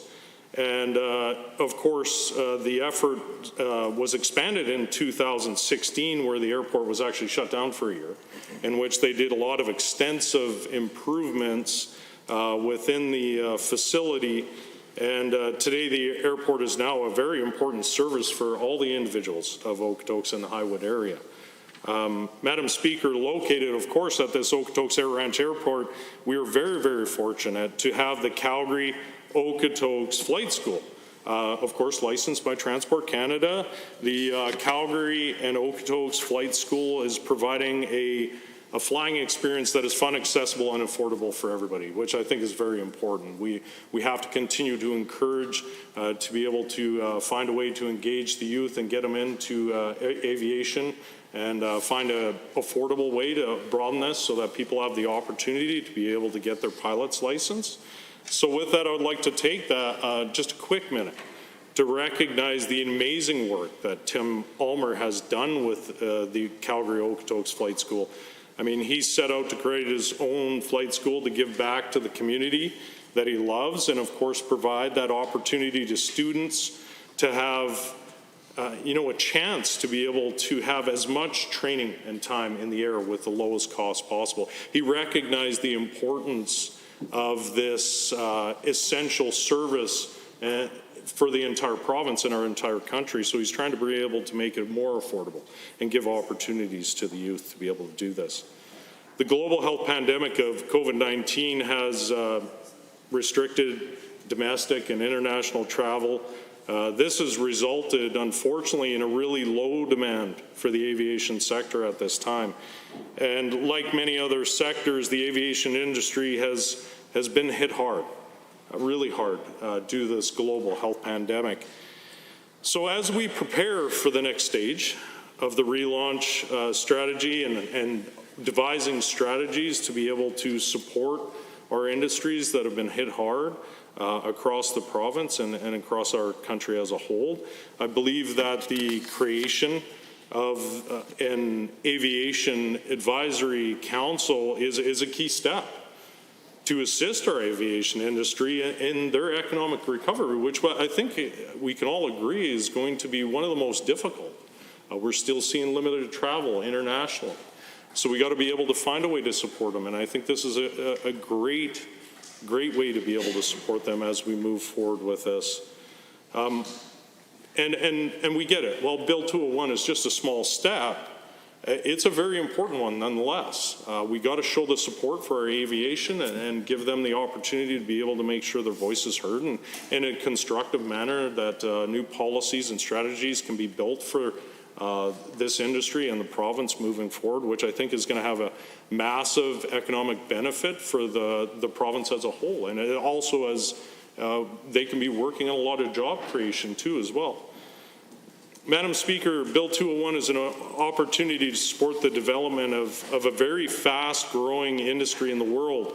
This industry is essential, of course, to tourism, filming, forest fire prevention and control, agriculture, and so many other industries. Like I spoke before, even fixed wing and rotary wing medical transfers. This industry already employs over tens of thousands of Albertans, and this advisory council will help build on those numbers. And I think we can touch on that a little bit. I mean, I'm a red seal tradesman and a sheet metal worker by trade. A lot of people don't understand that's the trade designation that you have to get if you want to work on aircraft. So I'm very excited that hopefully that this advisory council will be able to build on strategies to bring even more of those jobs, whether it be manufacturing or repair, to our province. Thank you, Madam Speaker. Any other members wishing to speak to Bill 201 in third reading? The Honourable Member for Drayton Valley, Devon. Well, thank you, Madam Speaker. I'm honored to rise today and to speak to Bill 201, the Strategic Aviation Advisory Council Act. I've enjoyed the debate so far, and I've enjoyed learning a lot about this topic. And I want to just thank the member for Calgary Fish Creek, who's poured so much personal passion into this project and into this bill. Madam Speaker, I don't know if you follow the member on Facebook, but I've enjoyed seeing his aviation-themed apparel for Bill 201 debates, and including his airplane tie and some of the different pairs of cufflinks that he's got. And I realize that the average Albertan cannot get the ability to have the camera zoom in on these things. It has added to the debate, and I commend the member on his very on-brand clothing choices. Certainly this bill is very on brand for the member from Fish Creek, Calgary Fish Creek, who spent 2 decades working in the airline industry. And Bill 1 reflects the insights that he's gained and the challenges that he's experienced firsthand as a member of that industry. And so it is only fitting that as he has come into this chamber and has an opportunity to present a private member's bill, that he would go back to his roots and that he would look at a way to take Alberta and move it forward in an industry that he is completely familiar with. Now, we understand that the tragic events of events like 9/11 or even COVID-19 have changed this industry and have changed Albertans and this industry, certainly moving forward as we look at the impacts that have been alluded to in this House already from COVID-19. So I believe that Bill 201 is timely in that it's going to critically impact this industry moving forward.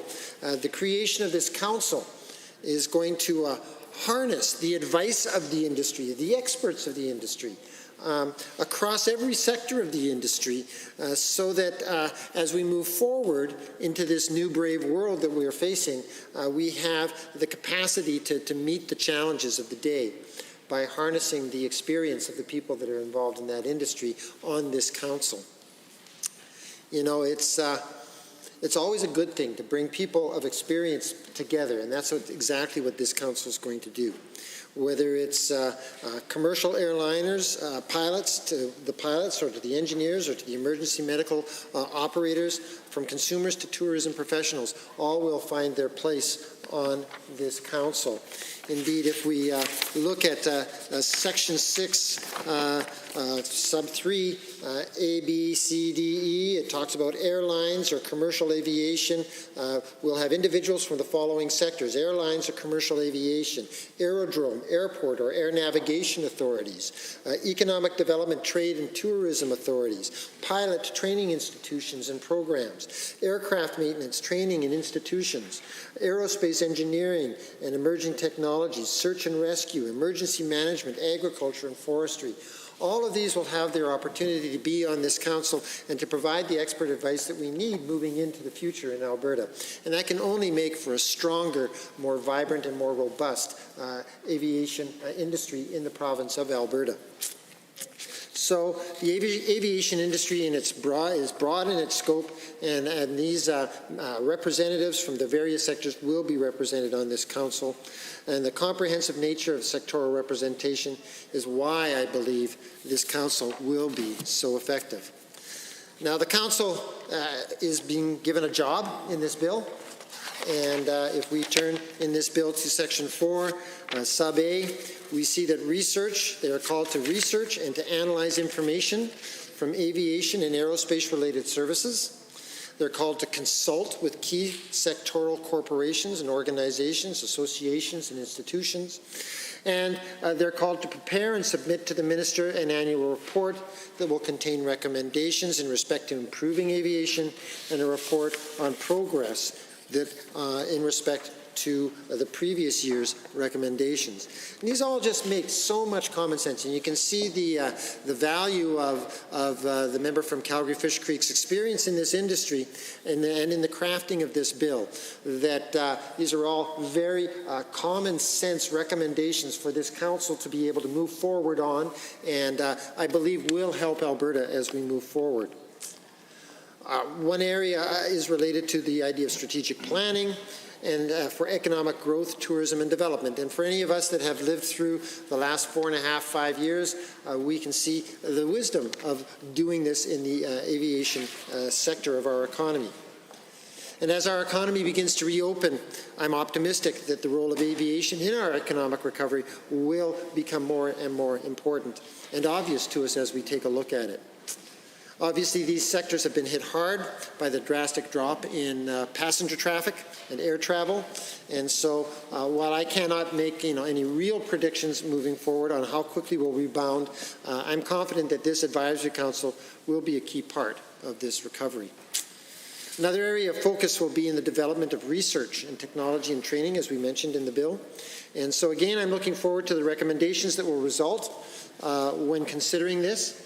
Working to ensure that aviation subsectors can develop and adapt and respond to the demands of our ever-changing world is going to be essential. I know that just outside of my constituency, in the constituency of Leduc-Beaumont, is the Edmonton International Airport, YEG, and as a part on there is an organization called ACAMP. And ACAMP is an advanced technology development group, and part of their job is to, it's an industry-led group, and part of their job is working with drones. specifically autonomous systems. And so they have developed a land vehicle that patrols around YEG completely autonomously. And one of the areas that they're working on with regard to aviation are autonomous drones that will be able to fly out-of-sight drones, so that they can actually do things like measure methane on pipelines. And this would be the kind of research and technology and training that this council could oversee and could help to promote and could move Alberta into a 21st century understanding of aviation. So the breadth of experience represented on this council will be important, and it will help in making the recommendations that will make our aviation industry more relevant and moving into the future. One of the things that's going to be interesting is to see how this council can help to support agriculture when it comes to aviation services and the infrastructure in agriculture. I can remember sitting down again with the folks from ACAMP and talking about the role of drones and moving forward in agriculture. Now, we just marked Farmers' Day in this province. And we've got a proud history of agriculture in our province, and agricultural aviation is going to be a key part moving into the future in agriculture. These services are used and going to be used all over the province in the process and the production and the distribution of our agricultural products. For instance, we could take a drone. We can fit it with the appropriate infrared cameras and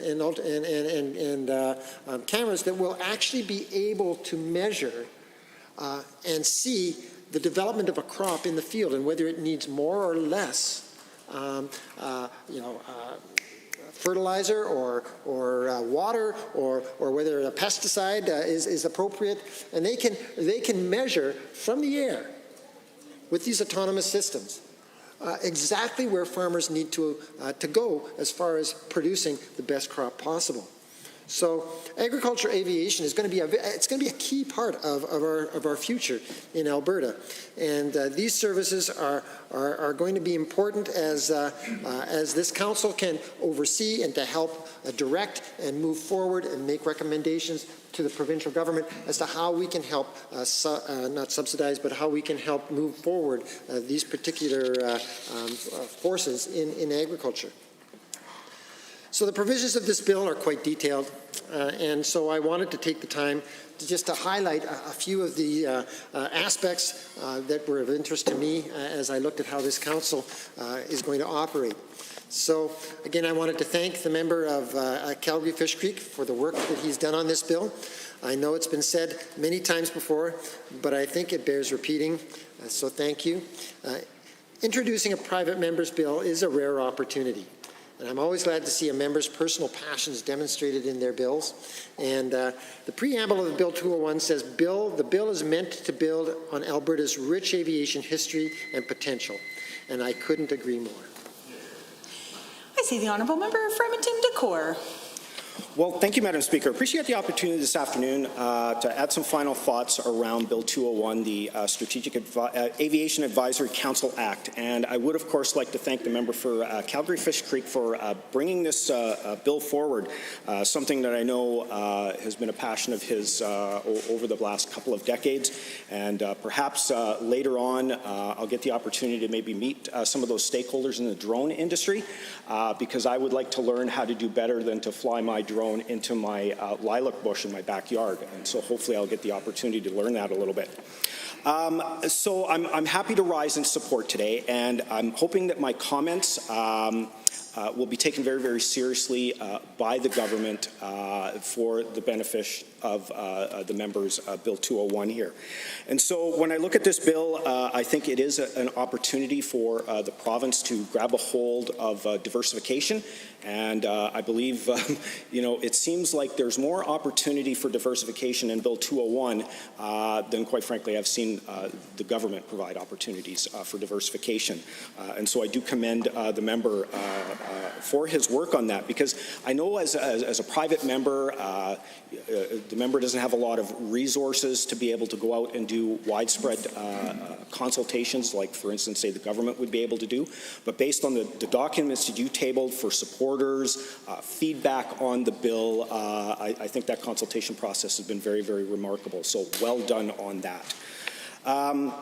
Around the structure of the council itself, I would offer some advice to the government that they don't take this as an opportunity to provide partisan appointments. And the reason I say that, for instance, we can see that the health advocate was definitely a partisan appointment because the individual really didn't have any kind of background within health. And so with the list that the member from Calgary Fish Creek has provided, there is a lot of expertise there, and we should afford them the opportunity to populate this council and bring forward those recommendations.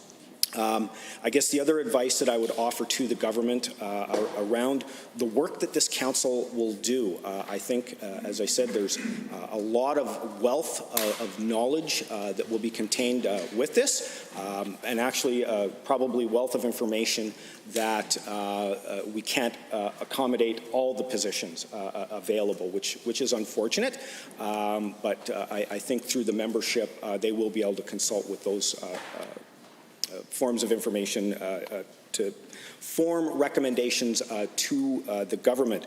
And I don't want to see these recommendations be treated sort of like what we've seen as of late. As a matter of fact, just this afternoon here in question period, talking about opportunities to create diversification, but they were referred to simply as boutique methods of creating opportunity in the province. So my hope is that this council will, its recommendations will be taken very, very seriously as opportunities to grow diversification within the province of Alberta. The other thing I would like to point out, and it's great that the Associate Minister is in the chamber now. I'm hoping that this won't be created as an opportunity to go and cut red tape blindly in order to accommodate this bill. I mean, I suppose you could characterize the creation of this advisory council as red tape, but I don't want to see it used as an excuse to try to accommodate the whole one in, one out theory. So that would not, I think, do justice to Bill 201 if that were to happen. And I guess finally, I don't want to see the government simply take this bill, put it on the shelf, and it then creates a dust carrier never to see the light of day. Again, the member from Calgary Fish Creek has done a lot of work onto this. I think it's an opportunity for Alberta to tap into an industry that is untapped at this time. And we need to take advantage of that and not have it simply sit on a shelf somewhere. And I guess as a final last story, I know the member had mentioned about museums. Of course, I've had the opportunity as an MLA to visit the museum that's, what would be beside the old municipal airport here in Edmonton. And I must say, climbing into some of those aircrafts, I don't know how some of those pilots did it back in the day. They are not comfortable in any way, shape, or form. But I guess they got the job done back then. So I would highly recommend, if there is any members that might be sitting on the fence with regards to Bill 201, I would hopefully be able to nudge them to support Bill 201 going forward. This is an opportunity to create a lot of activity around diversification. I will again thank the member for Calgary Fish Creek for bringing this forward, and of course recommend all members of the House support Bill 201 in third reading here in the Assembly. Thank you. Let's take this opportunity to remind the member that we do not express the presence or the absence of any members in this House, which I knew was not your intent, totally accidental. Are there any other members wishing to speak to Bill 201 in third reading? I go this way, sorry. The Honourable Member for Laxton and Parkland. Thank you, Madam Speaker, and I know you have to take fairness. This one's an exciting one when we have both members of the government caucus and the official opposition wanting to jump up. It's a hot topic, and obviously we all agree. Again, to the member from Fish Creek, thank you so much for bringing this forward. Now, we've talked about a lot of the technicalities and all the industries around it. I just want to give you an example of what happened in our constituency, or my constituency, this weekend. I had a chance to take our premier out and show him God's country, as I like to say it. So first we started up in Marithorpe country, up by San Godo. We looked at some agriculture. Second one, we stopped by a little diner on the way back, and we were on the way to our third stop, which was the Villeneuve Airport. And then followed up again by a place out in Atchison for industrial equipment, looking to service sales and then potential manufacturing. So I kind of did a little Facebook post on it. I said, when we're talking about economic diversification, yeah, we got it. And we have it in buckets full out in our area. The aviation community here has been so undersold for a number of years. It's bold. We got to think big again. When I was talking to the Premier and I'm giving my 30-second elevator pitch, I'm saying, Premier, this could be Wichita North. You've heard me talk about Texas North and the culture, so now he's kind of looking at me, he's going, Wichita North, what do you mean by that? Well, Wichita, Kansas was literally the birthplace of Cessna, Boeing, companies like Garmin, these little companies, kind of are startups. These are indicative of the industry. And the reason why they had such a bolstering community there was topography. They were kind of the center of the U.S. at the time. And they have fantastic weather. So with this, you can actually start building these innovations. You can actually start building up that robust industry. The other item that we went to one specific company, and there's so many on the field we could have gone to, but we went to Synergy Aviation. So these guys, they started up 5 years ago, Madam Speaker. Only 5 years ago, in questionably some of the hardest economic times that we had, during the COVID events, they actually increased their business. So this is counterintuitive to the type of things. And the Premier wanted to see businesses are up and coming and things are happening. This is one that I could take him to. So they have fixed wing and rotor wing assets. They have AME, so aircraft maintenance engineers. There's such a shortage, as we've talked about. They actually put their own program in place so they can apprentice these folks and keep them working on their own aircraft. They have a pilot training program, not just for the general aviation community on rotor wing and fixed wing, it's for their own assets. So there's such a high demand for pilots that are entering into the workforce. By the time they actually get in and fly the big iron, the big jets and everything else around the world, they need to grow their time. And a lot of this comes down to pipeline inspections. So that industry, again, because it's pipelines, you have to fly your right-of-way and do these surveys and look in on your right-of-way, make sure everything is good. These guys are flying at least once a week in all these assets. They have assets up in Dawson Creek all the way down to southern Alberta. Now again, coming back to that training, when you're looking at these pilots, that in industry, if I was to jump out and have my commercial pilot's license and I'm going to fly rotary wing, and if I wanted to take you on a little tour around the area, I'd probably have about 100, 150 hours, maybe 200 hours under my belt. The industry, the actual energy sector, when you're flying their right-of-ways, they want pilots with 1,500 hours. So there's this massive gap between trying to build up your flight time and actually being good enough to inspect pipelines versus handle people. And counterintuitively, it's easier to fly people around than it is to inspect pipe. That's how serious this is taken. So what they've come up with in-house is a monitoring system that they can actually record the movements of the pilot, how they're doing, in this and their flight training, how they're responding to it, and show that there's consistency and repeatability in it in their actual flight training. From that, they've managed to get industry to take it down from 1,500 hours down to 500 hours. Another thing with the actual inspections, they've developed in-house, Madam Speaker, in-house. Laser technology, they shoot a little laser beam down, and with that, when it bounces back to them, they can tell the vibration difference on that light. And they're picking up methane, highly sensitive to picking up these things. So then you've got the drone industry that's taking place and all the imagery that we're talking about. These are the guys that are developing this in-house right at the Villeneuve Airport. That's just one of them. There's so many things that we can grow with this council. Now, the problem is we haven't had a problem with innovation. We've had a problem herding the cats together. It's literally, you've got all these independent people. Now, here's something that I'll tell you, Madam Speaker. When you're a pilot, there's no question of who's in control. If you have two pilots in that aircraft and you have dual controls, one declares, I have control. And when you turn over controls and the other person's doing it, they have control. Now, imagine an entire industry like that. They have control. And they're working their own destinies and they're blazing forward. But unless you can get those groups, those really strong-willed groups working together, they're not going to be as successful as they can. And when these groups are looking to go offshore to literally develop and grow flight time and flight training, we're missing opportunities, Madam Speaker. When you've got Asia has such a deficit in training, and you look at the Red Deer Center of how Red Deer has literally put up different control zones within their control zone and radio frequencies because there's so many pilots that are from offshore right now training in, yes, everyone, what could be Wichita North. We can grow these things if we look at a strategic manner to grow out our industries. And the only way you're going to do that is with a council like this. So to the member, fantastic.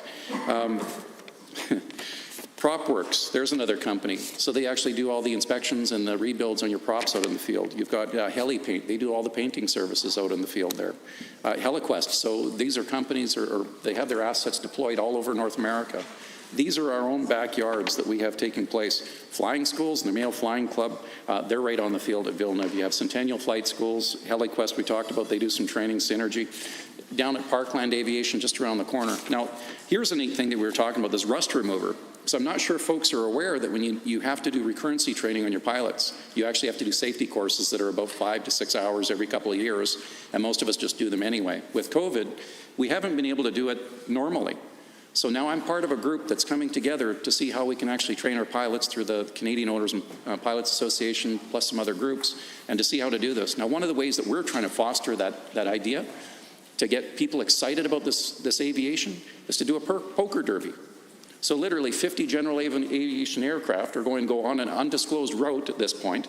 We're going to drop into your towns, and I'm going to be sending out letters to the MLAs who are in those areas so you can have your business owners and your business people that come out that are part of the aviation community, and moreover the ones that aren't. You want to see people showing up in droves to come in and drop into your community, and this is all the general aviation aircraft. So I've been talking lots about general aviation. I'm talking about the amateur builds as well. I'm lobbying for that type of segment to be on there. And the reason for that is that for every general aviation aircraft, you have about 0.5 full-time equivalency that's specifically for it.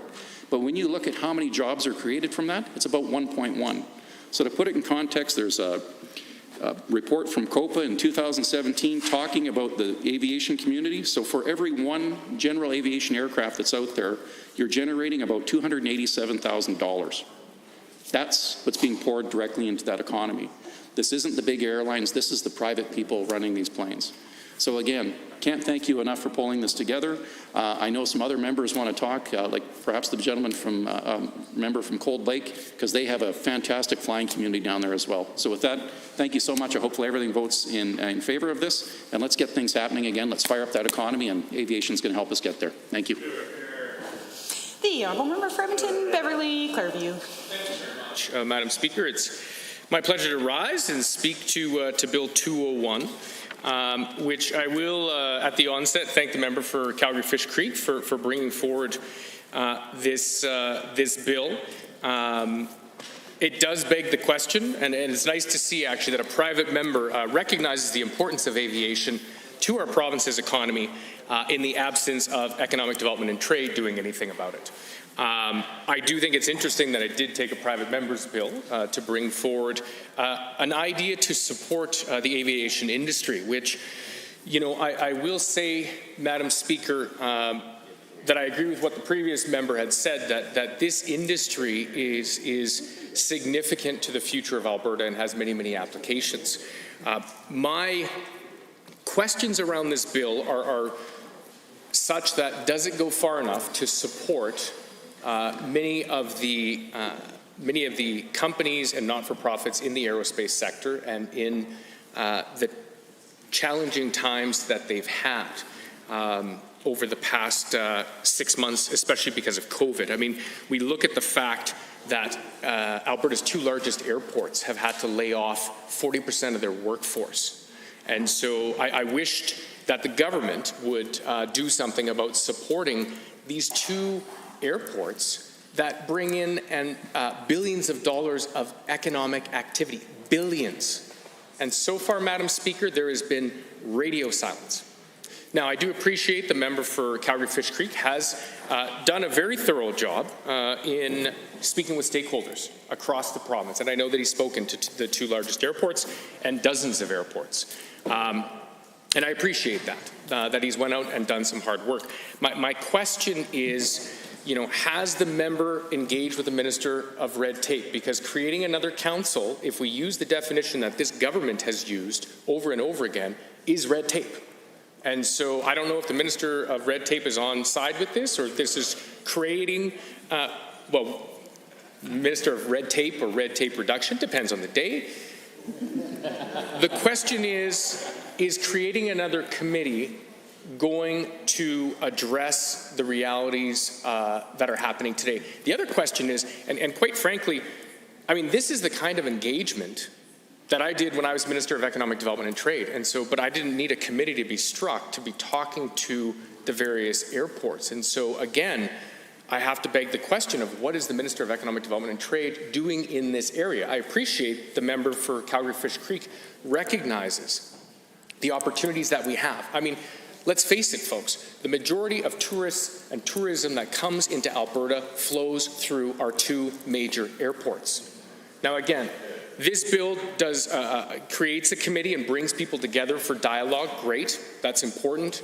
But it doesn't address the fact that our two largest airports have had to lay off 40% of their staff and have received nothing from this government. Now, keep in mind, Madam Speaker, that the airports are also not-for-profits. Every dollar that they earn above their cost gets reinvested back into the programs that they offer. And in fact, EIA, over the past 5 years, has attracted over $1 billion worth of investment on their property. They're an economic hub, and I know the member for Calgary Fish Creek knows that and knows the value of the airports. And this is why I will be supporting this bill. I appreciate the member bringing this forward, but my frustration is we have real opportunities, as other members have pointed out, in the tourism space.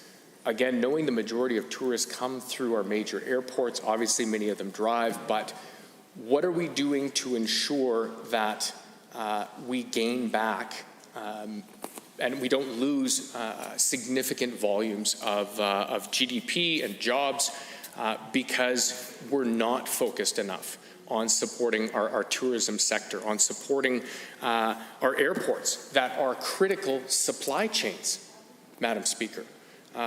Now, what is interesting is that, again, I know that Edmonton International has focused heavily on supply chains in the past couple of years, or maybe the past 5 years, maybe a little longer, and that they have actually been able to keep many of the cargo flights, despite the fact that we know that airlines have had to lay off en masse, which is having a significant impact on the province.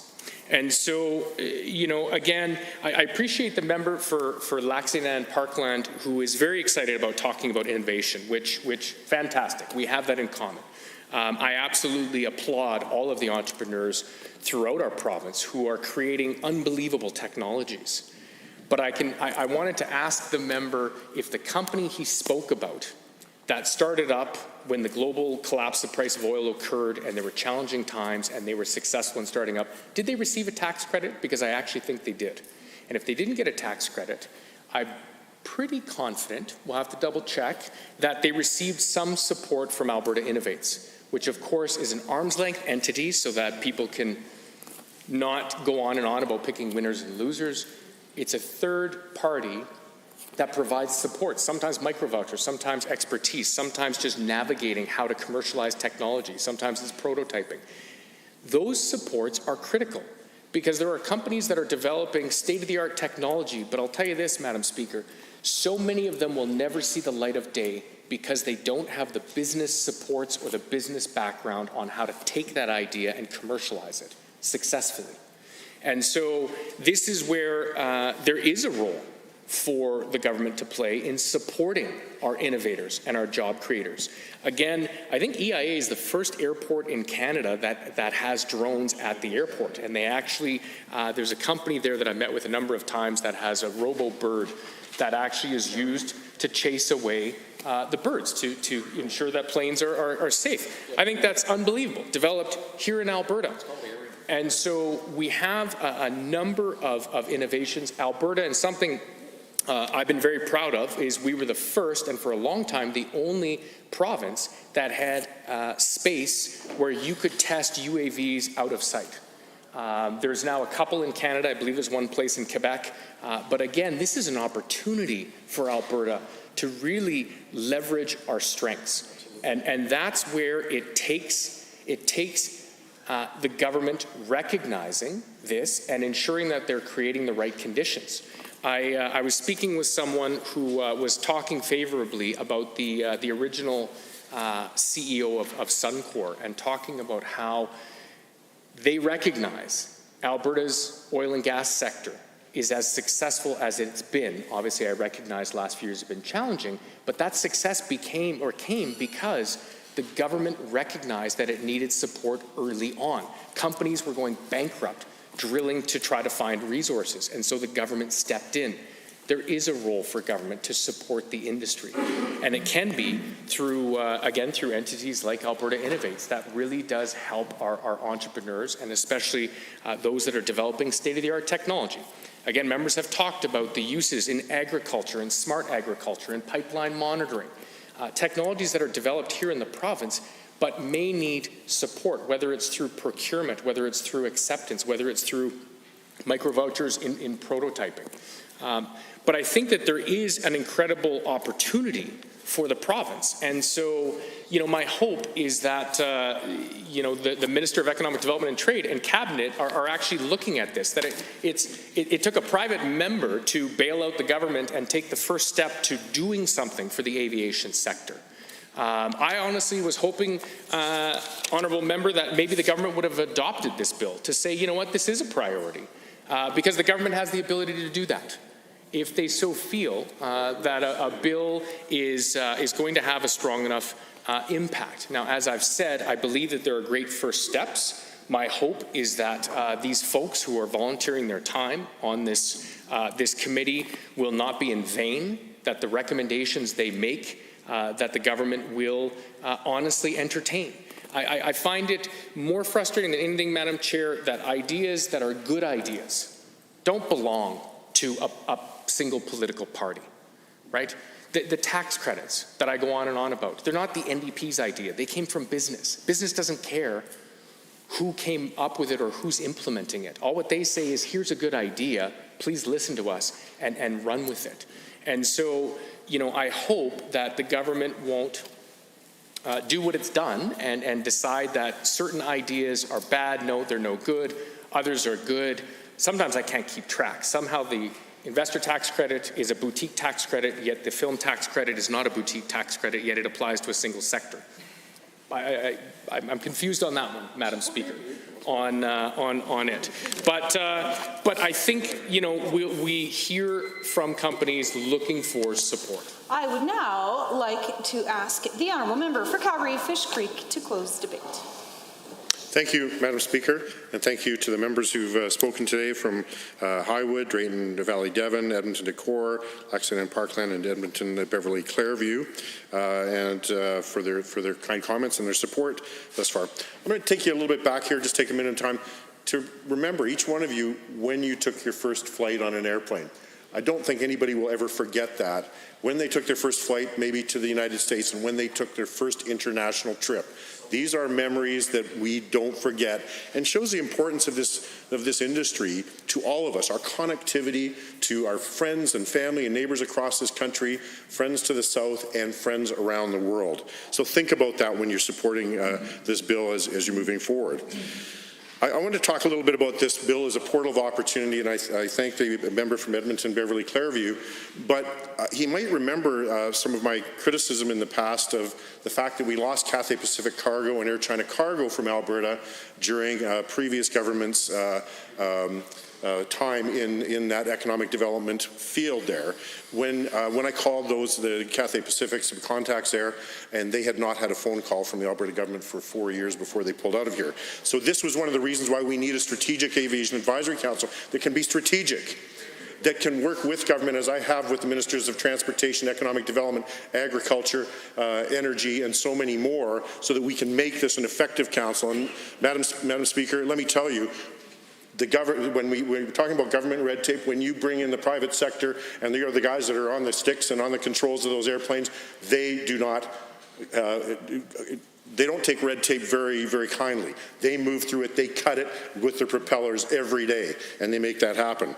I talked a little bit earlier about some of the support, and I just want to run through a few others that I want to give some acknowledgement. Southern Alberta Institute of Technology, their president David Ross said that SAIT shares the vision of Bill 201 and the Strategic Advisory Council, and we're eager to assist in the development of a world-leading aviation and aerospace sector, Madam Speaker.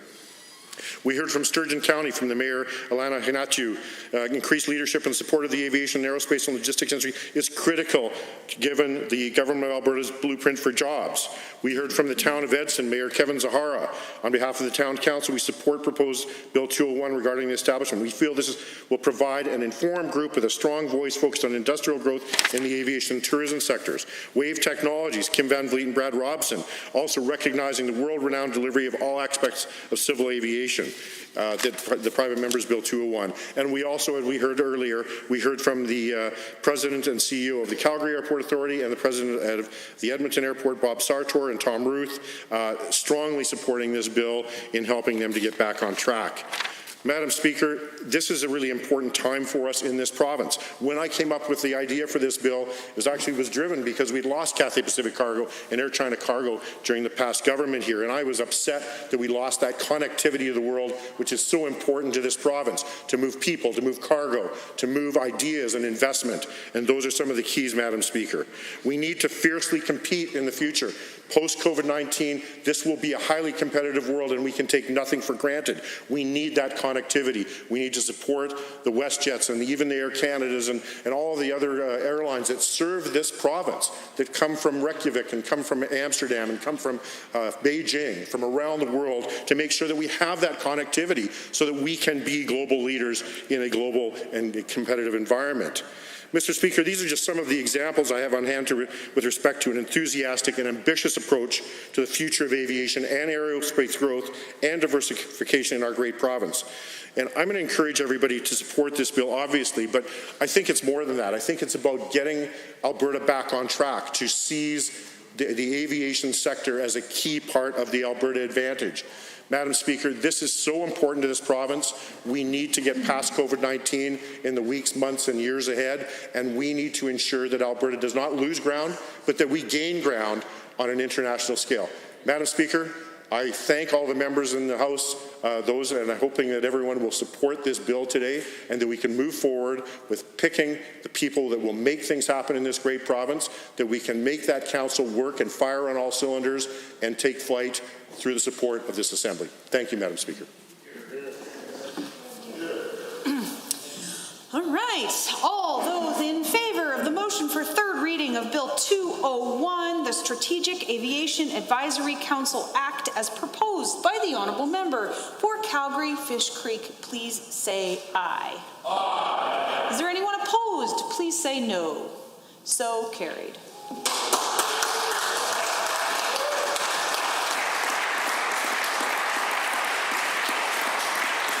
Bill 201, Strategic Aviation Advisory Council Act, is now read a third time.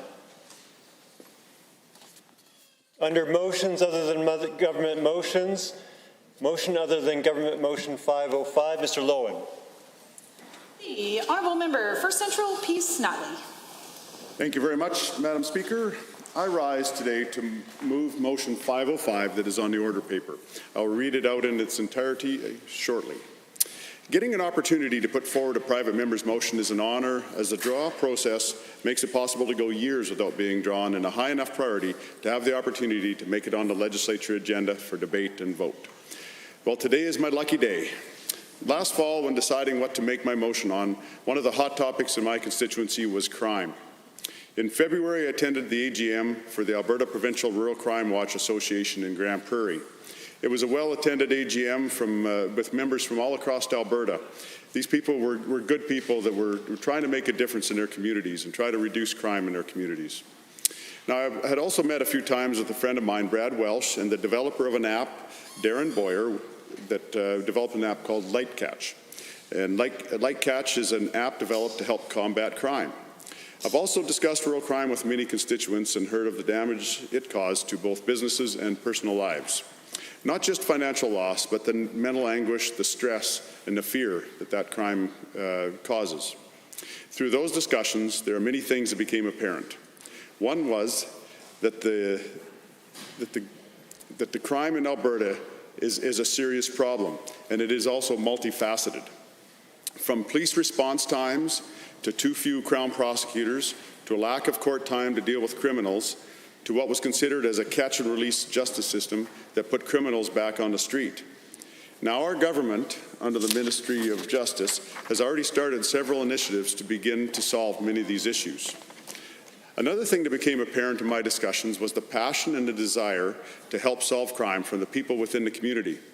In an attempt to capture that energy, I started to look into ideas of ways to involve the community in fighting crime. This is why I stand in the House today to move Motion 505. Be it resolved that the Legislative Assembly urge the Minister of Justice and Solicitor General to explore options to establish a voluntary civilian corps to assist law enforcement in Alberta. I am proposing this motion because the people of Central Peace and the communities all across Alberta have a problem. They have a problem with crime. Criminals will brazenly enter a farm or an oil or other industrial site and take anything and everything they can get their hands on, and be long gone before a local RCMP are able to answer the call. It's a sobering thought to many of my constituents that they and their families are helpless as the nearest police detachment is 30 minutes, 45 minutes, sometimes an hour and a half away. The sheer size of the constituency and all other constituencies in this province in rural Alberta is daunting, which is why rural crime associations are such a boost to the effectiveness of police. Rural crime associations are a perfect example of the Alberta spirit. Neighbor helping neighbor, the community looking out for each other and giving police information that helps the swift capture of criminals. These rural crime watches are active throughout Alberta, but an overarching direction and support from the province and local law enforcement would increase their collective effectiveness across the board. Trained and screened by local law enforcement would help ensure cooperation between officers of the law and the civilian corps is smooth and effective. Communication and effective coordination is what is necessary. Criminals expecting isolated and easy pickings would instead be taken down by law enforcement that has the tools it needs to track them down. This also fits with another aspect of policing, engagement with the community. If greater resources are put to initiatives where the community and law enforcement work together, the level of trust between law enforcement and the community rises significantly, and the effectiveness of their efforts is increased. Another area in which civilian corps could be of help is for crowd safety. So often in fires, floods, and such disasters, emergency responders need to focus all their efforts on the problem they are trained to deal with. With a trained volunteer corps, we could free up emergency responders while keeping order and safety around the incident site. In closing, I want to emphasize the possibilities of what a civilian corps could be and stress what it is not. It would not be a paid group taking over for the police in any shape or form. It would not be an avenue for vigilante justice. For that lies other problems with that. We want volunteers to assist our province's law enforcement in getting the bad guys behind bars and the people of Alberta kept safe. So again, this would be an organized, screened, and trained by local law enforcement. It'll build on the associations already in place, like the Rural Crime Watch and Citizens on Patrol associations that already partner with police. They'll work with crime-fighting apps that are becoming more and more common. They'll harness the peoples of Alberta's desire to help stop crime, and will help organizational structure and facilitate communication between volunteer groups and the police. They can also possibly support search and rescue organizations, provide crowd safety, traffic control, and other assistance in emergencies, low-risk activities that help police in crime prevention and citizen safety, and patrolling communities and contact police if there's any issues. So with this in mind, I urge this House to support this motion, and I look forward to hearing the debate. Thank you. Thank you, members wishing to speak. My apologies, to speak to motion 505, the honourable member for Edmonton Ellerslie. Thank you, Madam Speaker. I'm happy to respond to the motion 505 on behalf of my constituents and my caucus. And I must admit that my understanding of what a civilian corps is limited. And I appreciate that the member had the opportunity to explain what he meant by bringing this forward. And I think that the most important part of this motion is that it calls for law enforcement in the province to be changed. it is a timely call, indeed. So before I get too deep into law enforcement reform, I want to acknowledge a few things. Of course, we've heard it time and time again, rural crime is a serious issue. I have many problems with the motion today, however, which I will articulate later, but I want to make clear that I do not stand in opposition to wanting to address rural crime. In fact, while in government, the NDP brought forward a rural crime strategy which saw the RCMP report 11% less crimes in July of 2018 compared to July of 2017. The opposition of the time, which the member of Central Peace Notley was a part of, actually voted against that exact plan. I won't belabor this point, but I want to make clear that rural crime is an issue, and as an assembly, we should continually address it. I also want to acknowledge that communities and citizens are an important part of keeping communities safe. And there is even a role for community involvement in policing if it is done in the right way. Organizations like Rural Crime Watch do good work. The role of organizations like this to gather information is beneficial. There is also something very important to be said in ensuring that the police are representative of the province. However, the language of a citizen corps makes it sound more aggressively involved in law enforcement, and I have a few problems with that. Firstly, it can put those citizens involved at risk. In August of 2012, a peace officer named Rod Lazenby was tragically killed in the district of Foothills by being attacked on a rural property while he was on his way to investigate a dog complaint. Lazenby was 62 at the time of his death and led to peace officers calling for more protection. People doing policing need to have the resources and safety in place to be guaranteed that they can do that work safely. And this includes everyone, those who volunteer or work in law enforcement as police or peace officers. I am not sure exactly what a civilian corps would look like, but I worry about the safety of those involved. Secondly, now more than ever, we need to emphasize the importance of police being properly trained to interact well and respectfully with the public. Retired Chief Justice Neil Whitman released a report in 2018 on the Calgary Police which articulates the need for consistent and evidence-based de-escalation training. With the conversations around the world taking place right now on police brutality, I believe emphasizing the need for police to be trained to de-escalate situations is of urgent importance. I cannot say the same of the cause of this motion. I do not think it is of urgent importance for the Minister of Justice and Solicitor General to explore a civilian corps. In fact, I think it an untimely and an insensitive call for action from this Assembly when it is so clear that politicians need to listen more. We need to listen and explore the ideas from those calling for reform to law enforcement, such as Black Lives Matter. The Black Lives Matter movement is growing at a rapid rate after the death of George Floyd in Minneapolis. Around 15,000 Albertans met outside this chamber on June 5th and made their voices heard in their calls for change. The conversations and protests about police violence against Black Americans has made us reflect on our own problems with systemic racism here in Canada, especially against Indigenous peoples. On March 10, Chief Alan Adam of the Athabasca Chipewyan First Nation was brutally attacked by police in Fort McMurray. A video of this incident was released and has brought the pressing need for change to the forefront. A video of Elliot McLeod being attacked by the Edmonton City Police has also gained a lot of media attention lately. There is clearly a situation that must urgently be addressed. RCMP Deputy Commissioner Curtis Zablocki recently had to reverse his comments when he said that the systemic racism was not a part of policing in Canada. These comments troubled me. And after seeing the videos of Chief Alan Adam and Elliot McLeod being beaten, I do not know how he can say that systemic racism in Canada is not a given fact. I recognize the Commissioner has reversed his comments, but clearly there is work to be done. This education could be something we urge the Minister of Justice to address. In Government Motion 24, which was moved by the Premier, the UCP wants to review the Police Act and acknowledge the history of racism as a foundation of that work. Reviewing policing is important, and I think that listening during this process is absolutely essential.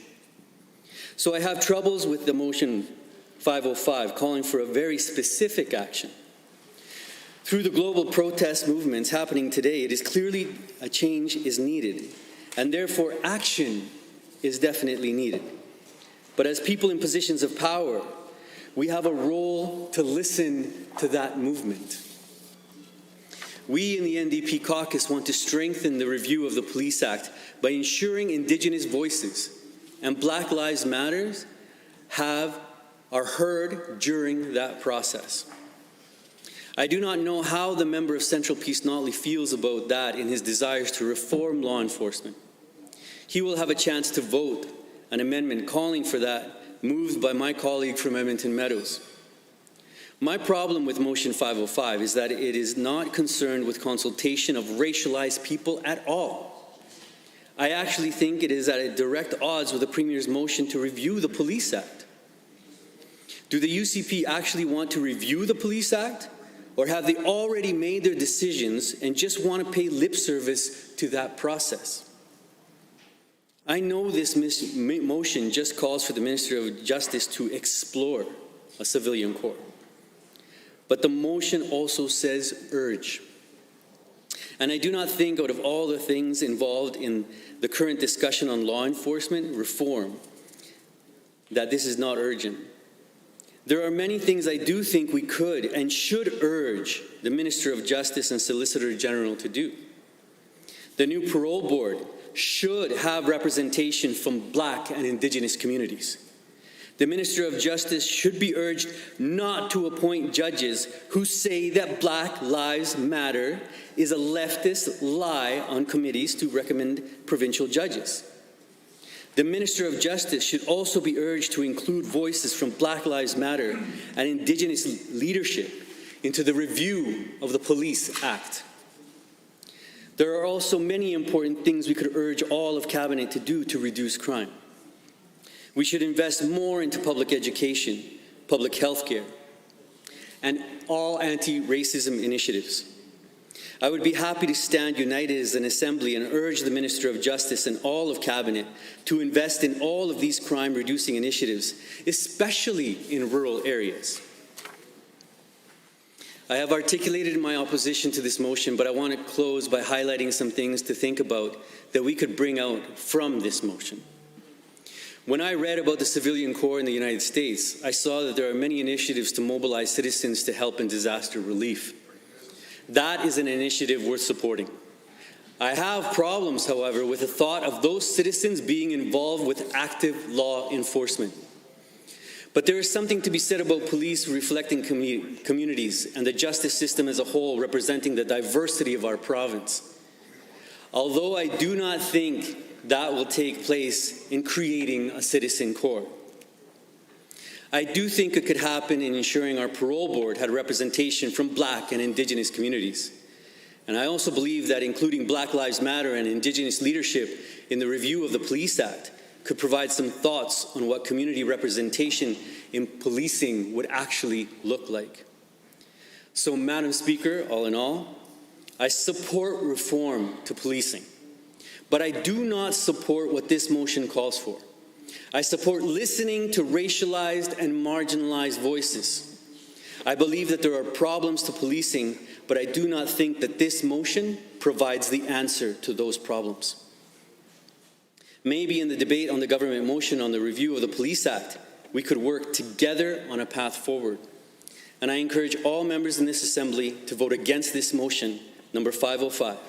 In fact, I encourage debate on this motion to end quickly so that we can talk about reform to law enforcement based on what we have heard is necessary and not simply on what we want it to be. Thank you. The honourable member for Fort Saskatchewan-Vegreville. Madam Speaker, I'm honoured to stand in this House and support my colleague from Central Peace Notley on Motion 505. Rural crime is a major issue in my rural riding of Fort Saskatchewan-Vegreville. A lot of the area is agricultural, and farmers have many enticing things on their land for thieves. Farm equipment, tools, and trucks are just some of the things that get stolen from farms. These are costly items, and it is unfair that farmers have to bear the material and psychological burdens of crime on their property. The issue is that many farmers are sometimes 45 minutes from the nearest RCMP station, and that's why rural crime watches work in these areas, and they are so important. What I love about rural crime associations is that they team up with the local RCMP detachments and are their eyes and ears. Volunteers go in pairs, drive around the community, and report any suspicious activity to the RCMP. I've heard from many RCMP officers who support this initiative because they simply cannot be everywhere. We have all heard that many communities have a shortage of officers, and this would be a way to formalize the great work Rural Crime Watch associations are already doing. The motion states, be it resolved that the Legislative Assembly urge the Minister of Justice and Solicitor General to explore options to establish a voluntary civilian corps to assist law enforcement in Alberta. I think the key word here is assist law enforcement. Right now, some community organizations don't have a full-fledged relationship with the RCMP. In my view, the more community members we have who are invested in public safety, the better. What a civilian corps could do is make these relationships more organized. Volunteers would undergo background checks and be trained by local law enforcement, and of course, they would answer to the local police. This is already being done in many jurisdictions and would build on Rural Crime Watch and Citizens on Patrol associations that partner with police already. Right now, many people are joining Rural Crime Watches in droves, and that's because so many have had enough of thieves breaking into their homes, their friends' homes, and their neighbors' homes. Civilian volunteers are an untapped resource, people who know their local areas well, who know their communities, and who are able to assist law enforcement because of their knowledge. Some of the other things a volunteer civilian corps could do is help in search and rescue operations. Volunteers already assist in these initiatives in local communities, but this could be an opportunity to expand this everywhere in the province. Another activity a civilian corps could engage in is providing crowd safety and crowd control at local events, such as our many rodeos throughout the riding or Canada Day events. Again, this would alleviate some of the strains on police resources and allow the community to be engaged in a meaningful way. Now, Madam Speaker, I know that some may be skeptical about this motion, but what I want to affirm is that this motion is not proposing some kind of vigilante justice. Volunteers would not be armed, they would not respond to 911 calls, they would be unpaid and would solely exist to support local police. I think this motion is an excellent way for us to consider engaging local citizens who are already invested in the safety of their communities. We know that rural crime has been a persistent issue in our province, and this is one more step our government could take to address it. This is why I will be supporting this motion, and I urge my colleagues to do the same. Thank you. Any other members wishing to speak to motion 505? The Honourable Member for Drumheller Stettler. Thank you, Madam Speaker. It's an honor to rise today and give some brief comments regarding private member's motion 505. I'd like to thank the member from Central Peace Notley for bringing this to the floor. This is a common sense motion that is really can serve as a gap filler in rural Alberta. And one thing we've seen with the rural crime crisis is there's definitely gaps dealing with that crisis in rural Alberta. And when I see this motion, I immediately think rural crime and I think cooperation. This is about cooperation with communities and our RCMP and our law enforcement. One thing that you can't overcome is distance and time. So I know in my circumstances, north, south, east, west, I'm over an hour from an RCMP detachment in every direction. And then you also find that you're on the edge of their jurisdiction. So if there is a 911 call, often there's confusion, different detachments being called out. And so you get some very long response times. And it's not the RCMP's fault. That's just to deal with the distance and in the dark of night, finding people's rural addresses on the back roads in Alberta, it's very difficult. So I see this much like as building off the foundation from our Rural Crime Watch, our Citizens on Patrol. These initiatives are happening right now anyway. I think the member previous spoke about engagement and people joining these groups has gone through the roof. I see that too. I sit on the Hannah Rural Crime Watch Association and attend when I can. Great RCMP involvement. They're there. They want to engage. They want people involved because they need help. And I basically see this as a support for them, and also to tell our communities, hey, we are going to look after ourselves somewhat too. And much like the volunteer fire departments, and you have to, we can't rely on government for everything, especially in these times in Alberta. So I think we need to engage our civilians to look after one another, take care of each other. So I'm very intrigued by this motion. I'm glad the member brought it to the floor. I've seen a lot of people absolutely brought to their knees in tears because they can't open their business for the 10th time. They've just had enough. They're folding up the doors, leaving the plywood on the windows. And I want to speak about I have a mayor named Bill Rock from Amisk, Alberta, and he phones me constantly because that area has been quite hard hit on Highway 13 east of here, and just the community engagement that's already happening there, working with their RCMP officers to try to contain the known bad actors in the community. A lot of times they know who these people are, and they're trying to just protect each other, because at the end of the day it's about fear. The property that's stolen is one thing, but it's about the violation that's felt when you can't rely on phoning the cops. So I think it's a little distasteful for members from downtown Edmonton that can phone the police and probably expect a decent arrival time to sit in this house and turn it into a completely different issue. Because what I know is when I phone the police, I'm waiting on an hour or maybe two. And so is my wife when I'm up here talking about this. So I fear for my wife and my kids and everyone else's in rural Alberta. I hope this is just a way to help be there for our neighbors, deter the criminals. We need some deterrence. And support our police officers and just make rural Alberta just a little bit safer. So I would encourage everyone in this chamber, rural or urban, to support this motion. I think it's a very flexible motion for the Minister of Justice, and I think only good could come from it. So from a community perspective, I'm proud to support it, and I'll let someone else use some time. The members wishing to speak to motion 505, the Honourable Member for Drayton Valley, Devon. Thank you, Madam Speaker. It gives me a great deal of pleasure today to rise and speak to motion 505 being brought forward by the member for Central Peace Notley, and I want to thank him for bringing this to our attention. The motion reads, be it resolved that the Legislative Assembly urge the Minister of Justice and the Solicitor General to explore options to establish a voluntary civilian corps to assist law enforcement in Alberta. I'll confine my remarks to this motion, and I will be speaking in favor of this motion. I believe that as a rural MLA, as somebody that has constituents that deal with rural crime on a daily basis, that this motion speaks to the need that they face every day when it comes to rural crime. Albertans are incredibly, they understand community. They understand that if we want to have a high quality of life, that we can't do that outside of community and outside of working together.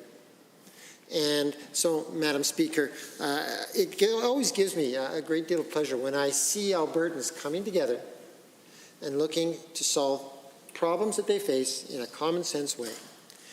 We've seen it with the COVID-19, with people volunteering to make masks for their neighbors.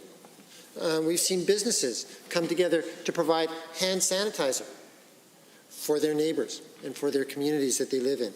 Albertans look out for one another. And I believe that Motion 505 and the creation of a voluntary civilian corps speaks to the heart of who we are as Albertans and our willingness to foster a sense of safety within the community and a sense of community spirit within the areas with which we live. Rural Albertans, especially in my constituency of Drayton Valley Devon, have had ongoing issues with rural crime for many years, at least the last 4 or 5 years, as our economy has struggled. Last year, I met with many rural oil and gas businesses, and they came to my office. They approached me with their concerns about the vandalism that they see occurring on the work sites scattered throughout my constituency. My riding is quite large. I was went from one end to the other on this weekend. And it takes me at least 2 to 2.5 hours to drive east to west in my constituency. And throughout all of that constituency are oil and gas facilities. And they've seen a huge surge in rural crime incidents on the worksite. I've had companies come into my office and show me the pictures of damaged well sites. Of well sites that their workers are even scared of going onto because they're not sure what has been done and what could happen to them by stepping onto that well site. Tens of thousands worth of dollars worth of business. And I can remember one company coming in and saying, you know, we had tens of thousands of dollars worth of damage. And then on top of that, we had to send our workers who discovered the damage in to the court system. They had to go in one day, it was canceled. They had to go in a second day, it was canceled. They had to go in a third day. So now they'd had to take 3 days off of work, the company paying for their workers to go in and witness and to testify, only to have the person get off with $100 or several $100s worth of fines. It was very discouraging for them.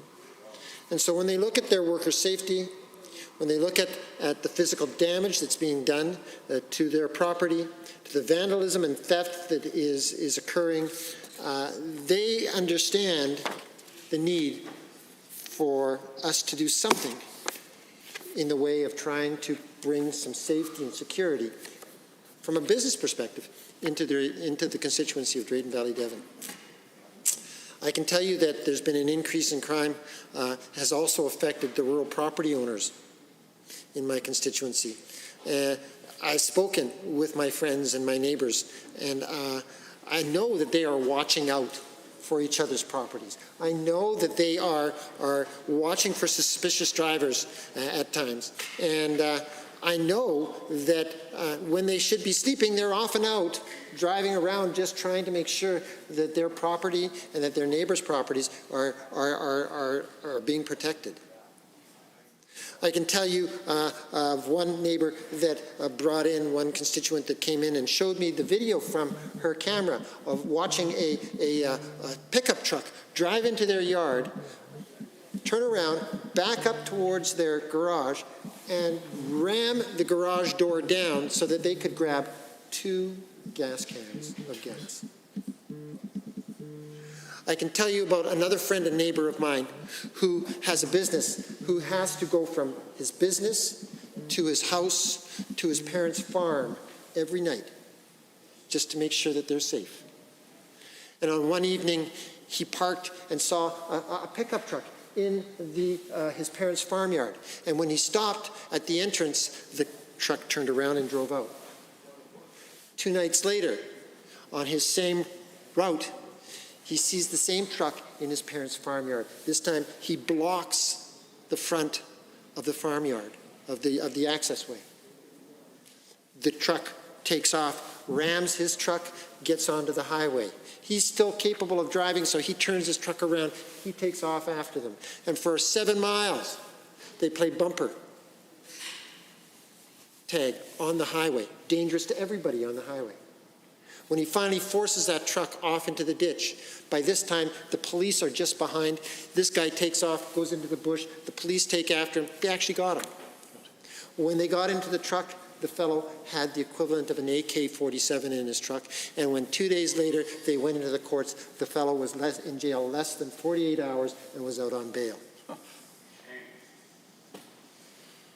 That's what it's like to live in a rural area, in Drayton Valley and area. And I believe I could probably go to every rural area in Alberta, every constituency that's rural in Alberta, and we could hear similar stories. So this motion, I think, is timely. This motion speaks to a need. Now, it's not going to replace any role of law enforcement. Please, that's not what this is about. And we're not asking for civilians to become police officers. But it would build on the Crime Watch and the Citizens on Patrol partnership that's already there with our police services. Citizens are wanting to take part, and they would undergo screening and they would undergo training by local law enforcement, and they would also be accountable to the local law enforcement. So this is something that rural citizens are familiar with. This is something that rural citizens are willing to be a part of and to take part in, because they understand community and they understand the need to work together with our law enforcement in order to be able to promote the safety and the security of everyone. These people could support law enforcement by reporting when they see a criminal activity. This doesn't mean that they would be assisting in investigations or that they would be armed. This proposal is simply a tool to support law enforcement and to empower citizens who want to look out for their fellow citizens. This motion aims to improve and to expand on the existing relationships between the various Crime Watch and associations and the police, and to facilitate communication between volunteer groups and the police. It opens up discussion on the opportunities that exist for citizens to support search and rescue activities. It'll help to provide crowd safety measures. They could potentially provide traffic control and other assistance during natural disasters. They could help to patrol communities and to contact police if there are any issues.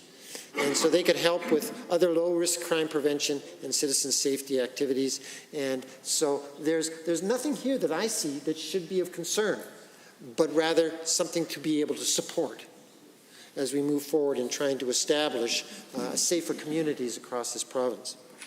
So I would speak in favor of this motion. I speak in favor of establishing a voluntary civilian corps that will open a pathway for that kind of a vision.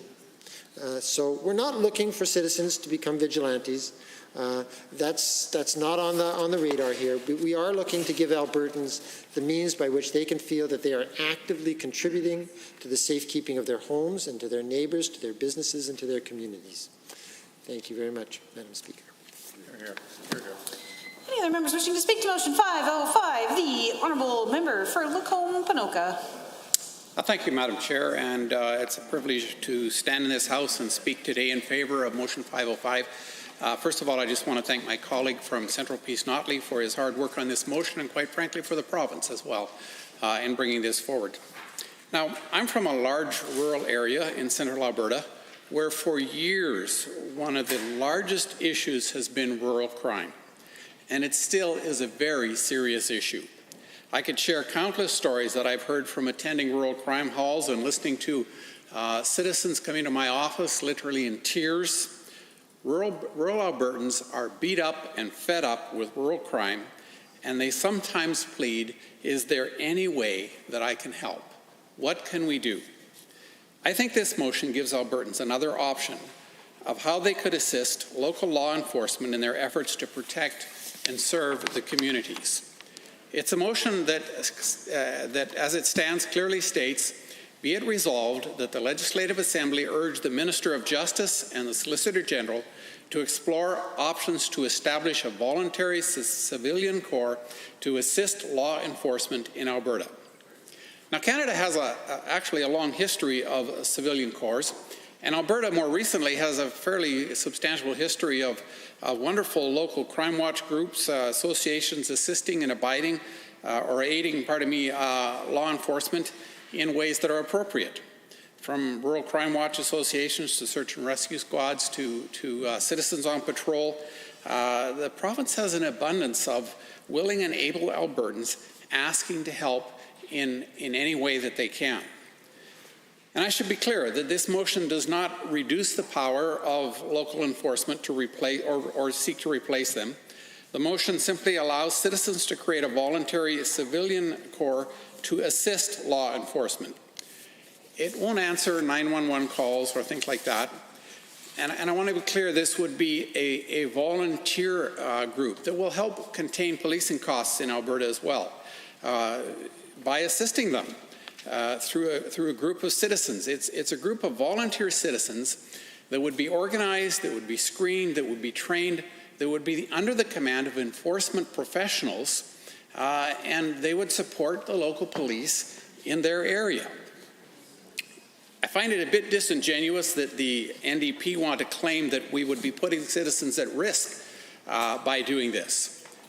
My goodness, my citizens are already beat up, rammed in their vehicles, run off the road, shot at by criminals, and have all of their stuff stolen or destroyed. It isn't this bill that's putting them at risk. It's the criminals that are putting them at risk. And in fact, training and organization and knowing how to respond would in fact reduce the risk for people who are already seriously at risk. So to say that this would put people at risk completely misunderstands the situation or is just utterly disingenuous. Some of my colleagues have also mentioned that a group like this could also support local search and rescue organizations, engage in any kind of emergency situations where they would be able to be at help. And the fact that they're trained and organized and under command of professionals, it would be a great benefit to communities in many ways. And a great support to policing issues.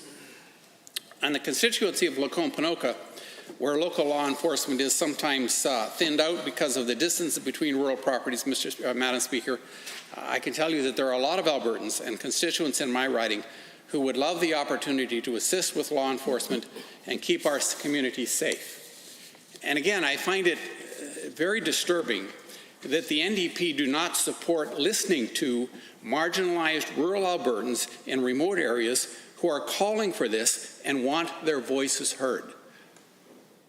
You have no idea how marginalizing distance and remoteness actually is.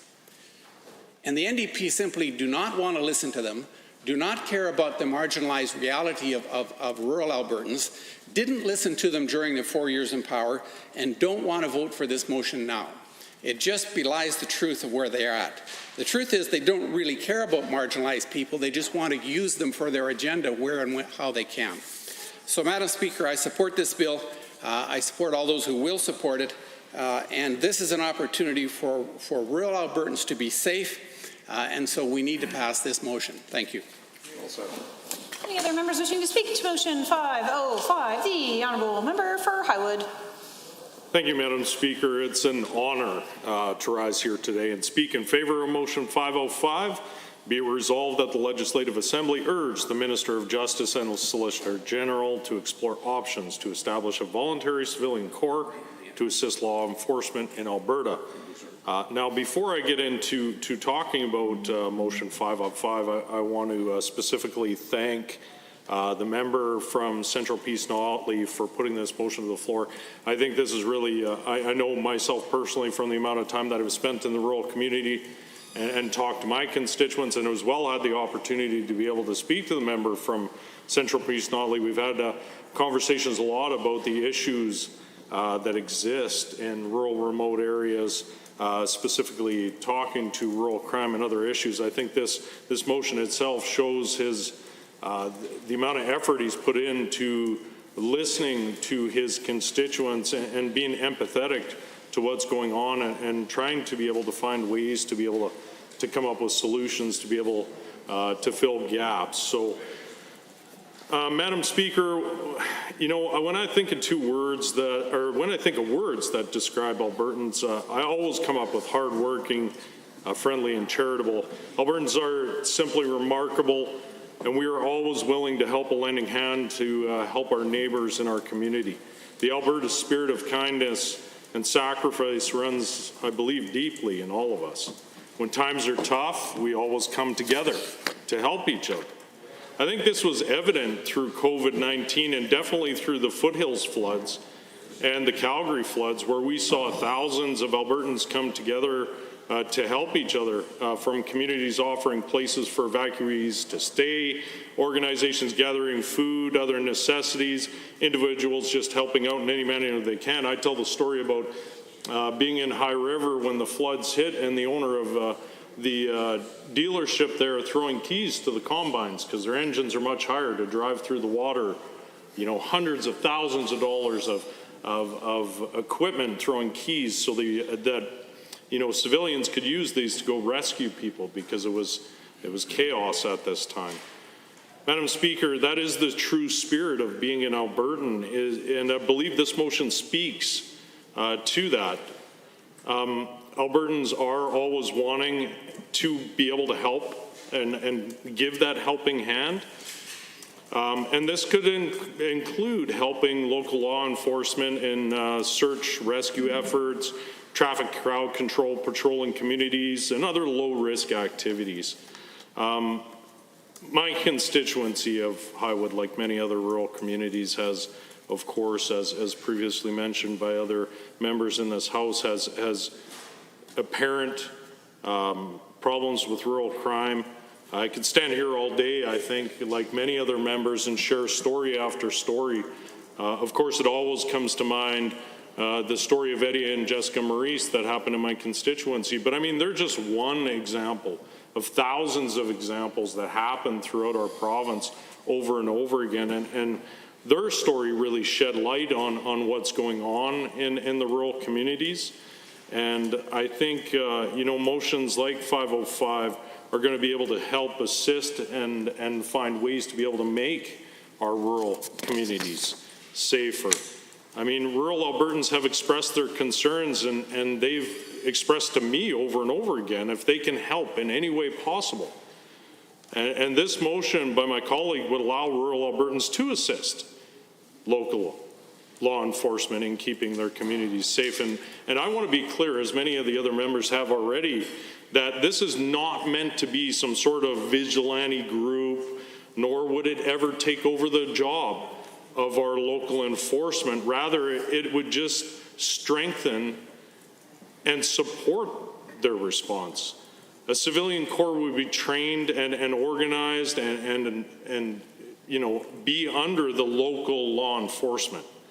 And this would help us, build on what we already have established in our rural areas with our Rural Crime Watch, our Citizens on Patrol, and even search and rescue associations. So, Madam Speaker, this motion speaks to the desire of Albertans wanting to be able to help out their communities and make them safer in any way they can. So I'm really honored and happy to be able to stand up in support of this motion, and I urge every other member of this Assembly to support it as well. Thank you, Madam Speaker.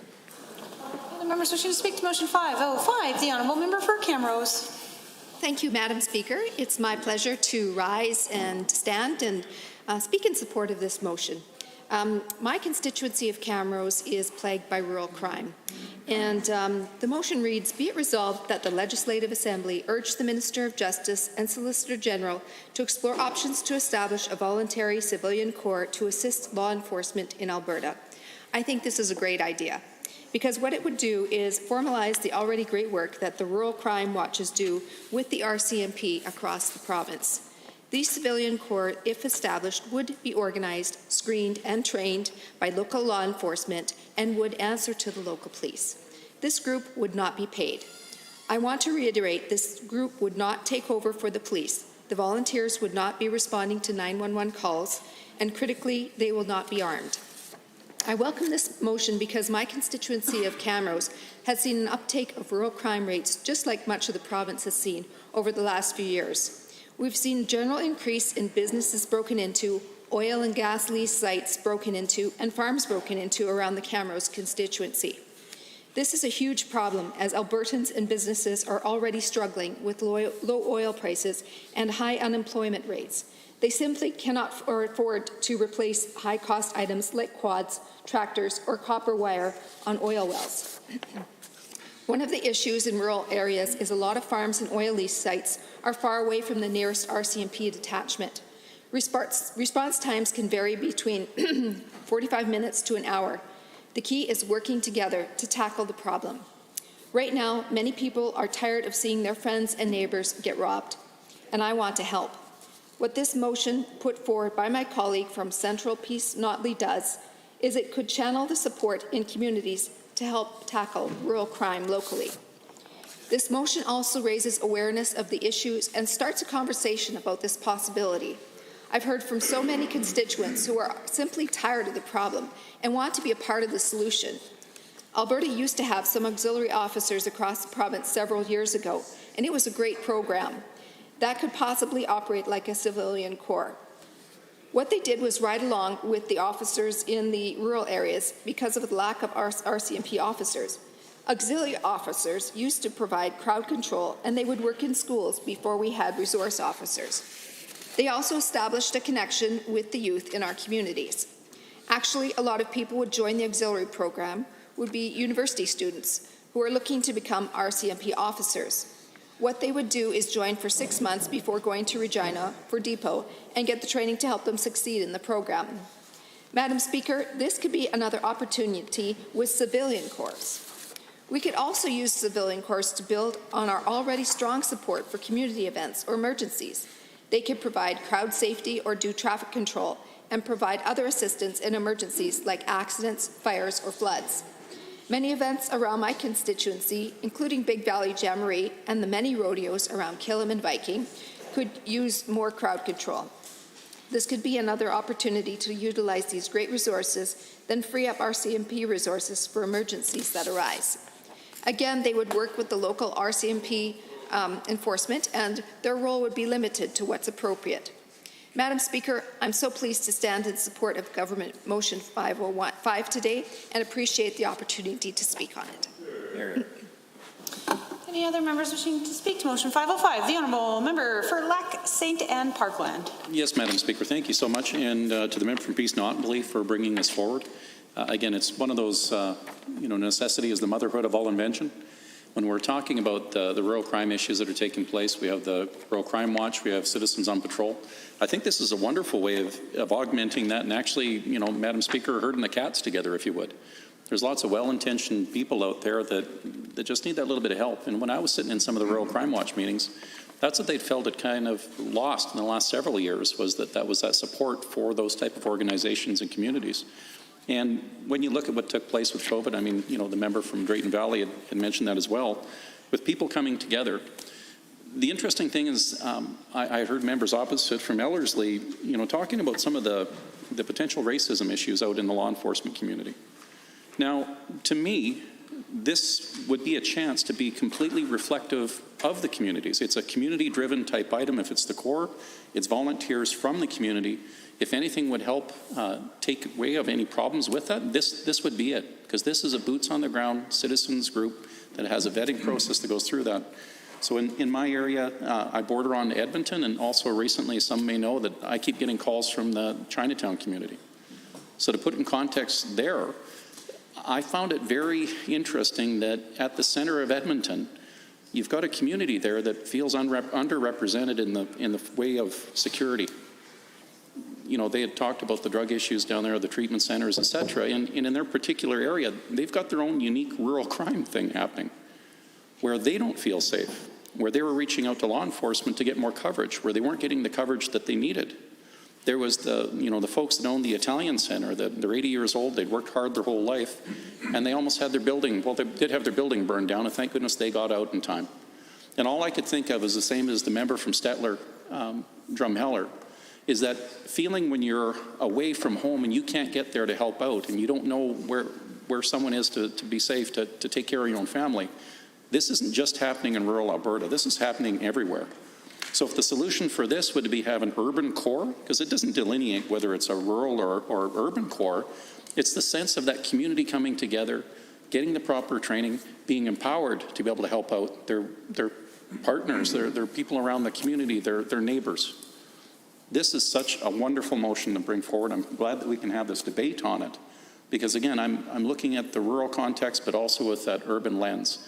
And for Laxton and Parkland, that we literally sit on the border of West End Edmonton, the amount of people that we have, the propensity and the density that we have towards the eastern side is disproportionate to the western side. And when you start traveling that hour and a half, 2 hours to get the west, you see that change. But we're so close to the city that, again, coming back to one of my constituents who's an Edmonton City police officer who lives in my area, who gets to deal with the stuff that's happening down here, we don't have a crime issue, we have a drug issue. And the core is the drug issue that's feeding all of these other things. And the reason why the criminals go out of the city to the outside borders and in the outskirts where we're at is because they can get around. It's like one dog chasing 20 rabbits and you got them scattered out in a quarter section. Good luck. But if we had citizens that could step forward and help their communities and help each other, I think we'd solve a lot of these problems. So thank you so much. I'll be voting in favor of it. And great initiative. Thank you. Any other members wishing to speak to motion 505? Seeing none, I would like to ask the honourable member for Central Peace Notley to close debate.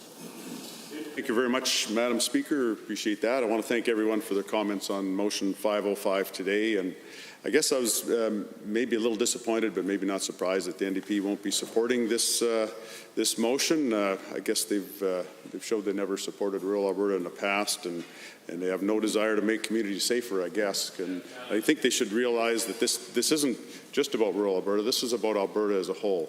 And this is about helping our police officers to make Alberta a safer place to live for the people here. And since our government was elected, we've done multiple things to help curtail crime, and that's we've hired new police officers. We've expanded the roles of current officers. We've strengthened property rights. We've allowed community impact statements in court. We brought about a bill to curtail scrap metal theft. So we've done a lot of things already, and it was interesting listening to the NDP member from Edmonton Ellerslie talking about police training and police reforming and police reviewing and everything, and this motion has nothing to do with that, Madam Speaker. This motion has everything to do with curtailing crime and to do exactly what it says, was establish a voluntary civilian corps to assist law enforcement in Alberta. And that's exactly what this motion is about. But I just want to tell a quick story to wrap up this discussion. Last year I had an envelope show up in my constituency office. As I opened it up, I found a spreadsheet with names listed, crimes committed, known accomplices, locations and addresses, those listed and their accomplices. And so upon further review, I was able to understand what I was holding. So someone or a group of people had went through the court dockets, possibly for years, and compiled a list of recent convicted criminals in their community and surrounding communities. They had researched which criminals were connected and how. They had their known hangouts and other valuable information for law enforcement. And a couple things struck me with that document. One was that how many criminals there were in the area and how many were repeat offenders. How many were just not thieves, but also convicted of domestic abuse and other crimes. The other thing I noticed was the time it must have taken to compile this list and all the info in it. All of the info was public info or local knowledge, but to gather it would have taken a lot of time. And I think that showed that the people are interested in helping out. They want to help out. They want to solve this issue of crime in their communities. And I just want to mention one last thing, is that the document that I held in my hands showed that the people within the community felt that the police needed help with some research, and that local knowledge would not have been readily available to them had they not created that document. So that helped me realize that this voluntary citizen corps, the Alberta Rangers or whatever name is chosen, not only will help, but also is needed and will be appreciated by the community and by the police. So I encourage all to vote in support of this motion to help curtail crime in our neighborhoods, to make our families safer, and to make our communities safer. Thank you.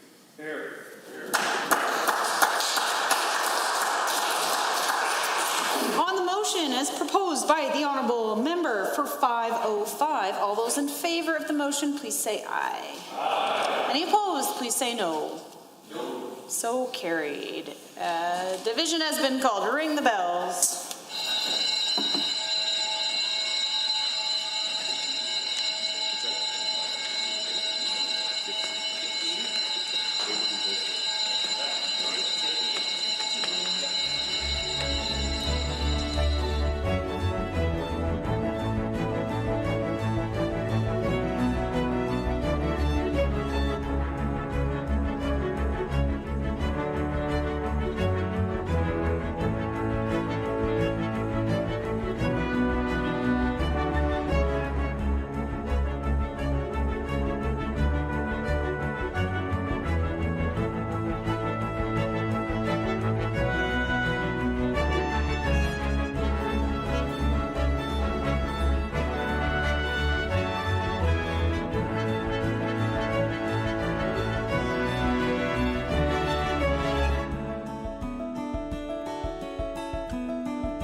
question has been called on motion 505. All those in favor, please stand.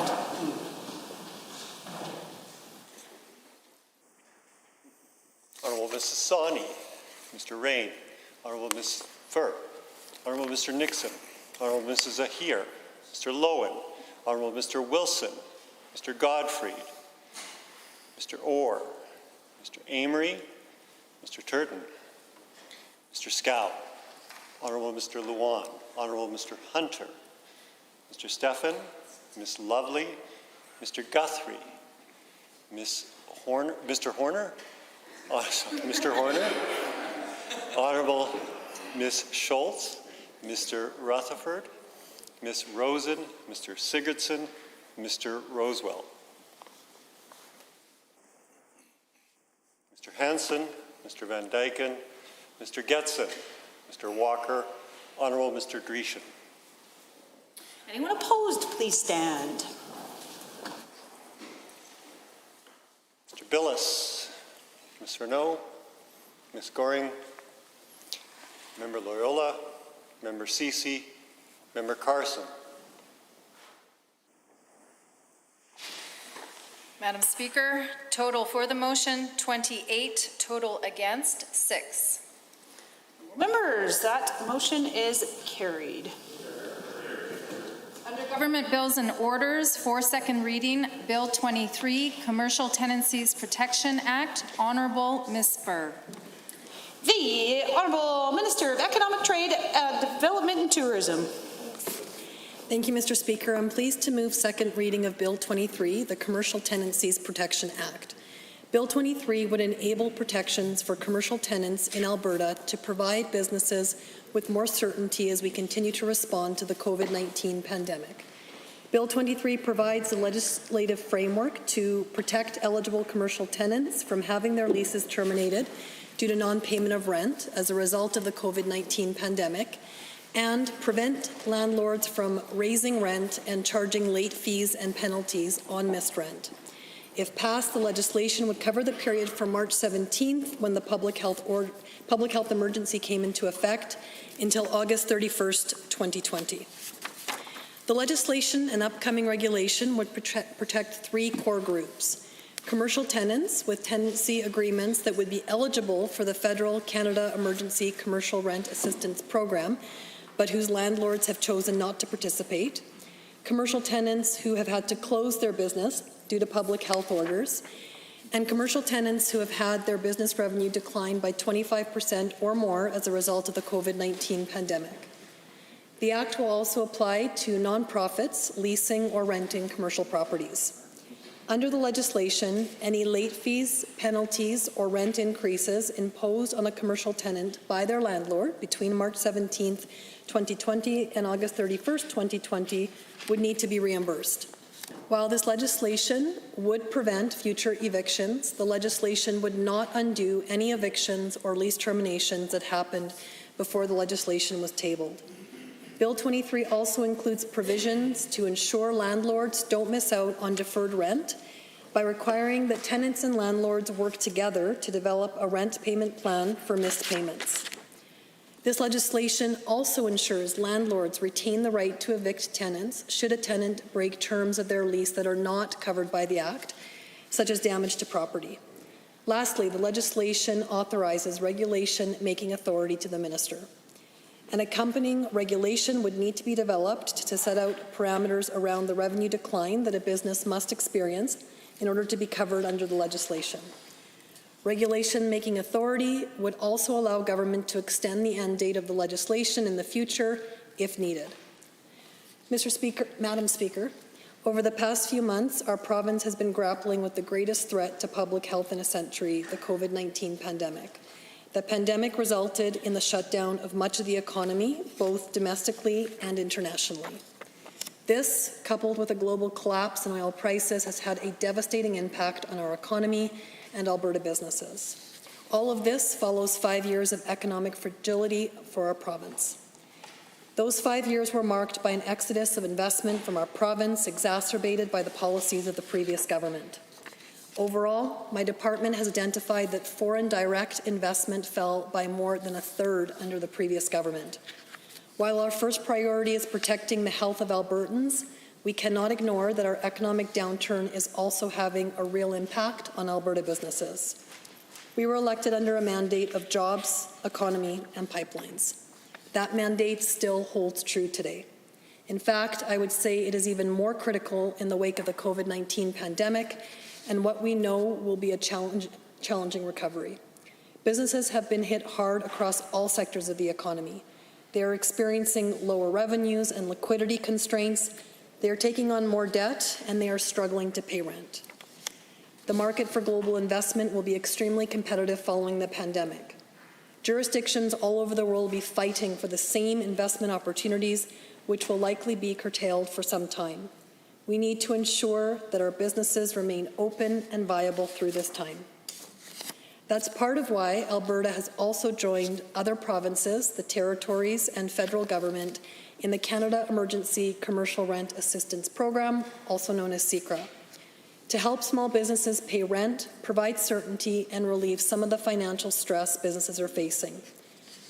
With the other business supports, including the tax and payment deferral that we have announced over the past few months, Alberta has one of the most generous support models for small businesses in Canada.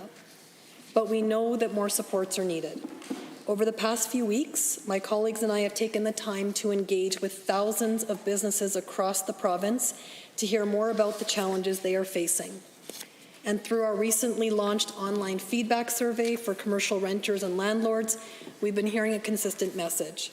The federal Canada Emergency Commercial Rent Assistance Program is not enough. Mr. Speaker, Madam Speaker, Bill 23 would help address shortfalls in the current CECRA program. It will give eligible business owners some peace of mind as they reopen and help the provincial economic recovery. This federal program does provide a 75% reduction in rent for small businesses, which is why we joined in with other provinces and territories. However, we have heard that the program is not meeting the needs of all Alberta-based small and medium-sized enterprises or SMEs. I've heard that they find the program too complex, and some landlords have stated that they will not participate in the program. I have also heard that the CECRA requirement of a 70% decrease in revenues over all 3 months of April, May, and June is too onerous for some businesses. That is why we are taking action to fill these gaps through our legislation. I know the Premier and my colleague, the President of Treasury Board and Minister of Finance, are continuing to lobby their federal counterpart for changes to the CECRA program. Our legislation will help create the conditions for landlords and tenants to work together in a respectful and fair manner to develop a payment plan that benefits them both.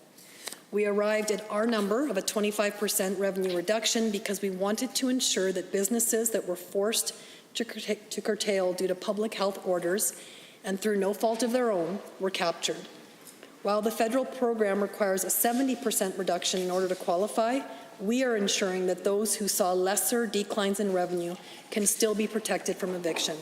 Madam Speaker, commercial landlords and tenants are both dealing with unprecedented challenges. We continue to ask landlords to be flexible and understanding of their tenants' financial circumstances, and we continue to stress that those who can pay their rent should pay. This isn't an easy time for anyone, but by working together, we will get through these tough times. I'm confident the business community will rise up to support one another. These supports also come alongside the most generous supports of any province in Canada. Some of the other measures we've introduced include Workers' Compensation Board premium payment deferral for all private sector businesses, 50% payment of WCB premiums for small and medium-sized businesses, freezing education property taxes at 2019 levels, 6-month education property tax deferral for businesses, corporate income tax payment deferral to August 31st, 2020 interest-free, 2-month filing deadline for extension for annual returns with Alberta Corporate Registry, and abating the tourism levy from March to December 2020. ATB's Financial Customers Relief Program, which provides customers deferrals on loans, lines of credit, and mortgages for up to 6 months, and our $5,000 grant to SMEs forced to close or whose operations were severely curtailed due to public health orders. Madam Speaker, we are introducing this legislation to provide protections for commercial tenants at a time when Alberta businesses and Alberta's economy need it most. Ensuring businesses of all types, sizes, and ownership are able to weather the emergency is essential to our economic recovery and to supporting jobs that Alberta's families depend on. To be clear, over 95% of Alberta's businesses are small businesses, and they are what we are working hard to protect. The successful relaunch and recovery of Alberta businesses is in the best interest of all Albertans. They are the backbone of our economy, and they create the jobs that Alberta's communities and families depend on. If passed, these protections will provide businesses with much-needed support so they are better positioned to reopen and rehire staff as we move through the phases of relaunch. We're listening to Alberta's business community, and we're responding to their needs by developing supports to boost Alberta's economy as we move to recovery. This legislation is one of our Made in Alberta solutions that expands on available federal and provincial programs and ensures that our province's businesses can return to prosperity. Thank you. I see the Honourable Member for Edmonton Beverly Clareview to speak. Thank you very much, Madam Speaker. It's my pleasure to rise today and speak to Bill 23, the Commercial Tenancies Protection Act. Now, I will make a number of comments. I do have some questions for the Minister and hope that when we move to Committee of the Whole, that she's able to respond to some of these questions. And so I will, state, first of all, my first question is what took so long? This is something that we've been calling for a while ago. In fact, a month ago, businesses could have used this tool to ensure that they didn't have to close their doors. Now, I think, I think overall, in my first reading of this bill, it is a step in the right direction. I do think, though, that this is really a bare minimum of support. And so I'll go through some of the concerns I have. The first one being that this is a rent deferral. So again, what it means is businesses will have to ensure that they make up for their months of rent to be able to pay it when this expires on August 31st. Now, I appreciate the idea that landlords and tenants may be able to work out a payment plan, which is great, and some of them may. But there are examples under the residential protections examples where landlords refused or couldn't work out a payment plan, and renters did get evicted. I think at the onset, some support for the businesses themselves. I mean, I know from talking with businesses that deferrals for some, they're not interested because it's mounting debt that is piling up waiting for them.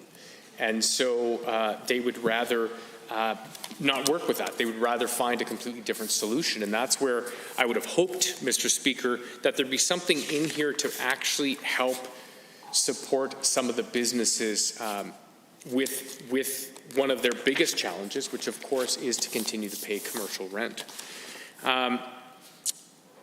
So I will say, Mr. Speaker, we've also heard that the federal plan, this CECRA program, is broken for a number of reasons. I appreciate the Minister recognizing that their 75% threshold is far too high. There are far too many businesses that will close because they don't meet the criteria. And I mean, that's one of my questions. So the 25% criteria in this bill, I'd love to know from the Minister how they landed on that number. What's, again, cross-jurisdictional scan, is that the number that other provinces are using of 25%? I appreciate that it's not a precise science to know exactly what to land on, but the hope is that that is the correct number. because having to come back through this place after learning a number of businesses won't be able to qualify. And we know that with any of these programs, businesses that were just starting to scale up or just starting to bring in revenues often don't qualify for these types of programs. So it does disproportionately affect our newer businesses.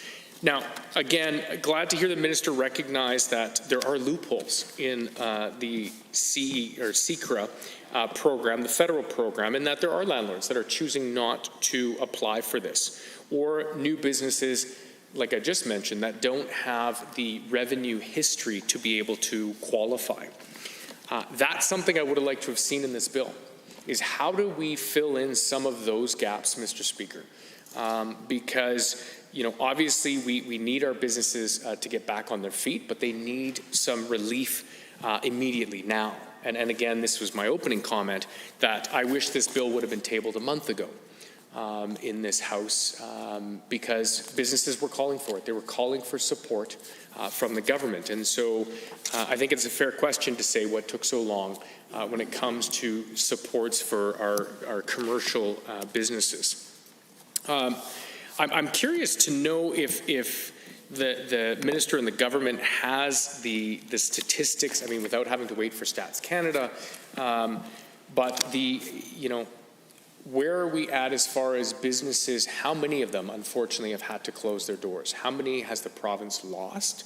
How many of those can be attributed to the fact that they have bills that have put them underwater? I mean, obviously, without having revenues or limited revenue streams, it makes it extremely difficult to pay their bills. And so, does the government, does the Department of EDTT have that information?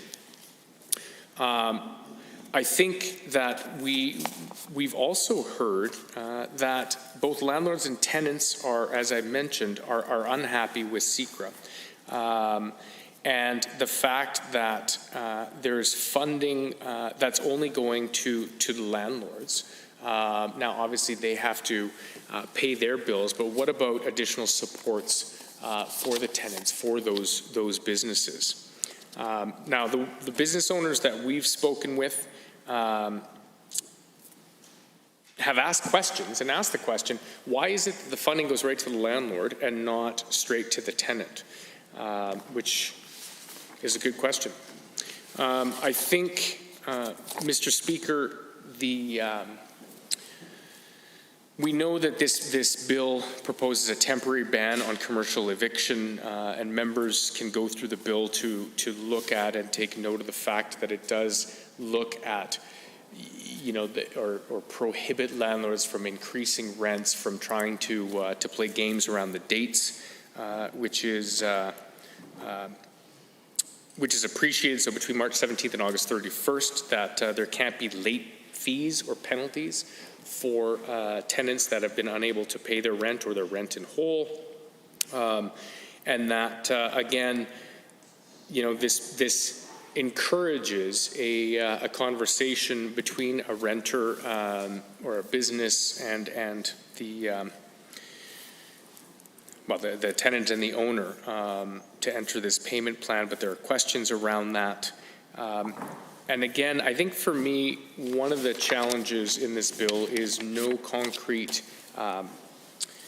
relief package for the tenants directly.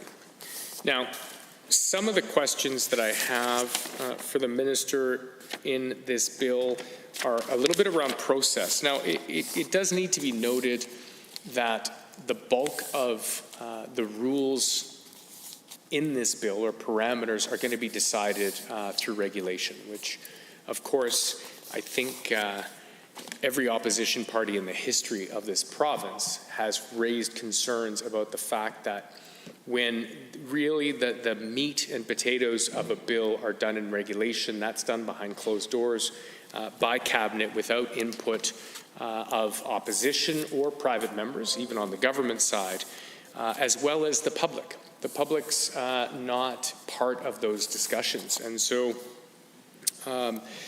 what I would like to know, I mean, one of the questions I have is how is the government ensuring, should this bill pass, that renters, tenants are aware of this program and that this program exists? Because it does land on the shoulders of the government to ensure that businesses are aware that this support exists. So, to use inside speak, the question is, what is the comms plan or the communications plan to tell tenants that this type of temporary relief exists, and to encourage them to use it? How do we ensure that the landlords are aware that this is going through, so that they aren't trying to collect late payments, or that they aren't trying to evict tenants? I mean, we don't want to create red tape, or at least we hope we don't want to create red tape, but this is something that I hope that the government has considered, that we don't want to jam up some of the other bodies that help deal or facilitate conversation. So how is this being communicated to businesses around the province? Under payment plans, Mr. Speaker, it's section 6 sub 1. If a tenant, I'll just read this into the record so that you're aware of what I'm referencing. If a tenant's unable to meet the tenant's rent obligations under a tenancy agreement, and this is caused by the COVID-19 pandemic, the landlord and tenant shall enter into a payment plan for the payment of the rent. Okay, so my question is, what proof is required? So if the tenant is unable to fulfill their rent obligations due to COVID-19, the COVID pandemic, what is their obligation as far as proving that that was the cause of their inability to make this payment? And then the next question, Mr. Speaker, is who makes that decision? Again, is there a board? Is it to the minister? Is it to cabinet? Who's administrating this? And then who makes the decision? And is there an appeal process? What if whoever makes the decision decides, no, you know what, your revenues were declining. Yes, you met the threshold, but for whatever reason, you don't qualify for this. How does that renter apply for an appeal? Is there an appeal process? Another question I have further down, still under payment plans, Mr. Speaker, section 6 sub 3. A payment plan has the effect of amending the tenancy agreement to the extent necessary to give effect to the payment plan, and in the event of a failure by a tenant to adhere to the payment plan after the emergency end date, August 31st, a landlord shall have all remedies available to the landlord under the tenancy agreement as modified by the payment plan. So again, just looking for some clarification on all remedies available. That language is a little bit vague, and so would love some clarification on that. If we jump to regulations, is the subtitle section, section 10 sub 1, talking about the minister making regulations. Now again, this list is fairly long. This was what I had already flagged as a concern with the bulk of the details being through regulation, not coming through here now in this legislation. But the minister will have the authority to make regulations for prescribing a class of landlords for which the Act applies. I'm sure everyone is very interested. What are the different classifications and who this will apply to? Now, I think it's fair to get that answer before we decide whether to pass this legislation or not, and not to hear, well, we're still figuring out which classes of landlords. I think it's important for every member in this assembly to be able to go back to their constituents, to their commercial tenants, to say, we know should you meet this threshold, but you fit into the class of tenants that this will apply, and landlords know in advance that this extension or temporary pause or relief for several months will occur. So, I mean, really, that's section or section 10 sub 1 B and C. So, again, the class of landlords to which the Act applies and the class of tenants to which the Act applies. I think it's important for the minister to clarify that before we're asked to move this bill through, should that be the will of the Assembly. Other than that, Mr. Speaker, again, I think some questions that we have, including, again, a little more clarification around that 25%. And is that a sliding scale? Is that an average of several months, or is that 25% in a certain specific month, or is it a period of months? We heard for supports for small businesses that I believe it was a federal program that initially was a high number, and it was 3 consecutive months. And businesses said to us, we were just in the process of ramping up. We actually didn't hit those targets and qualify. So we would like to see a bit of an average over a few months that would open up that eligibility. I mean, the last thing we want to do here, Mr. Speaker, is try to introduce a tool and then put up a whole bunch of restrictions or red tape around it, which will prohibit or be prohibitive for businesses. Now, I appreciate the Minister of EDTT saying that already, that they've heard with the CECRA program that it is administratively burdensome, and so that's part of the reason many landlords weren't applying for it. What assurances do we have? And more than just the minister standing up and saying, I will endeavor or ensure that this program won't be cumbersome. Can you provide the Assembly with a bit of a template, or how do we know what that process for the application will look like to ensure that it's not burdensome? I appreciate and the most of me really wants to take the minister's word or her word at face value, but I think Albertans will want to see something either written in black and white or know what that actual process is. So a little bit of clarity around that would be greatly appreciated if and when we move to Committee of the Whole. Now, I just want to share a quick little stat. So on May 13th of this year, Mr. Speaker, the Canadian Federation of Independent Business, or CFIB, released a survey stating that 55% of businesses believe rent relief could be the difference between staying open and not. Now, that was back on May 13th. My concern with how long it's taken the government to come forward with this piece of legislation is that how many of those businesses that CFIB interviewed have managed to keep their doors open? How many of them, unfortunately, have had to close their doors or fold up shop because this bill, this temporary relief, is too little too late? And I cringe, Mr. Speaker, at the thought of hearing what those numbers are. I'm sure that we will be reaching out to CFIB, but hopefully they have some statistics around that, Mr. Speaker. I wished that the criteria for CECRA. Now, I know that Alberta's worked with the federal government on this, and I appreciate the minister talking about how they are having conversations with the feds, but I think criteria for that program needs to be rewritten. I think Alberta does and is investing or committing some dollars to that program. But again, the minister's talked about consulting with thousands of landlords and tenants in the commercial space over the past few weeks. Would love to hear what if they feel that this goes far enough, or if they're asking for other forms of relief. Again, I can tell you that after 2015, with the global collapse in the price of oil, we worked with the federal government to expand the BDC loans for businesses by $1 billion.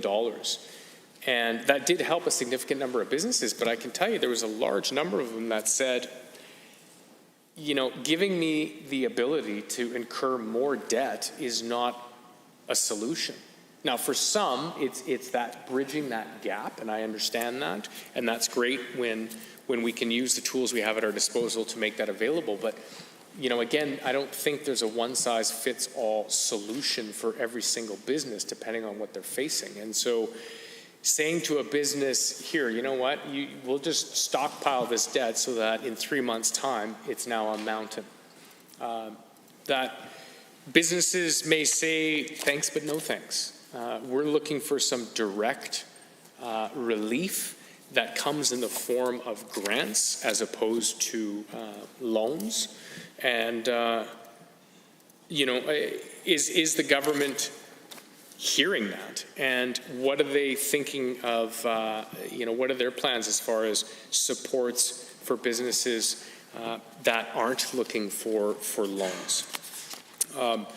I think, listening to the minister talk about all the supports the government has given to small businesses, I think, frankly, the bulk of supports for businesses thus far have sadly come from the federal government, with very few from the provincial government.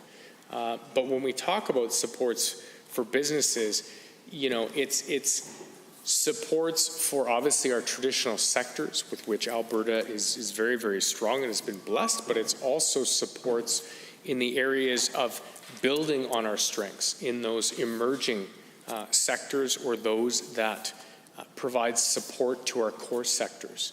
So, we need to get businesses investing. Honourable members, anyone else wishing to join in the debate this afternoon? The Honourable Member for Edmonton West, Henday. Well, thank you, Mr. Speaker. It's an honor to rise to speak to Bill 23, the Commercial Tenancies Protection Act, and I appreciate the previous speaker, the member from Edmonton Beverly Clairview, for his points, and I share many of the same concerns that he does in terms of the fact that this legislation, while I do intend at this point overall to appreciate and support in principle what is being put forward, I have concerns about the specifics within it and to some extent what isn't mentioned within it as well. And so,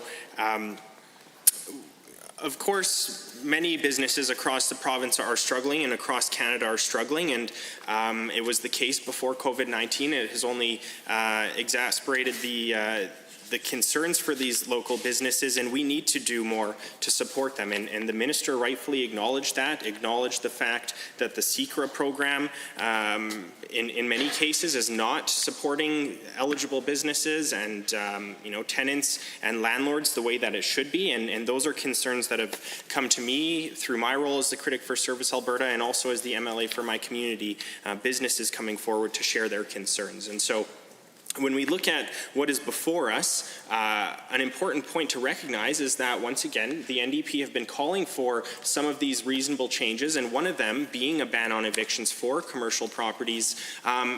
It took way too long. We've been calling on this for several weeks, if not a month or longer, and the fact that we're finally seeing something, while I appreciate that, the problem is that what we're seeing in here is really the bare minimum of what the UCP government should be doing on this matter, and it came way too late. And when we talk about the specifics of what's in this legislation, the fact that they're not actually providing any real relief to struggling businesses and are just simply pushing the pain down the road, kicking the can down the road for these tenants and landlords to have to come back to the negotiations in only a few short months is definitely a problem. And something that I question is, while the CECRA program was announced a few months ago, I believe in April, is when discussions were happening through media about the concerns that were within the CECRA program and the inability for many organizations and businesses to actually access that program. I just wonder why, one, we didn't come up with the Commercial Tenancies Protection Act back then when that discussion was happening to better align what we're seeing in this program to what has been offered by the federal and provincial government in the CECRA program. Why didn't we pass this or have the discussion about this at that time? Because the fact is, now there's organizations out there who have either accepted or declined the support of the Canada Emergency Commercial Rent Assistance Program, and now the provincial government is saying, well, if you did accept it, then you're not eligible for this. If you didn't, then potentially you are. And so there's concerns there as well that businesses should have the opportunity to look at all of the programs hopefully at the same time to decide what is actually going to be best for themselves as the landlord and for the tenants that are in those commercial businesses. And so that's a major concern for me. You know, all the details were not in front of these organizations when they had to make those decisions, and here we are now. Many of those organizations, tenants may have already closed their businesses, and unfortunately there's nothing in this legislation that is going to help those businesses.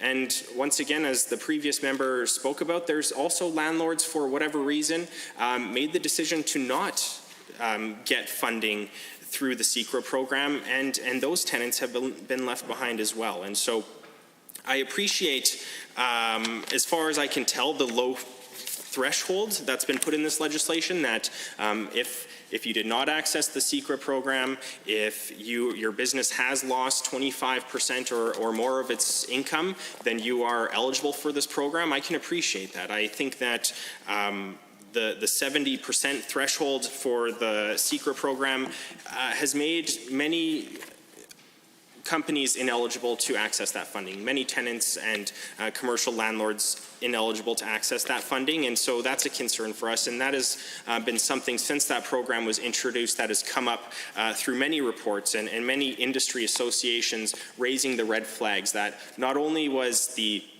threshold too high, but also it wasn't necessarily the right program to fit what they needed.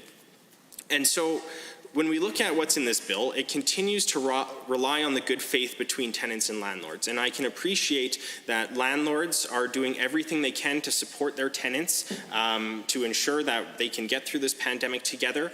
But there also needs to be, in many cases, as we see on the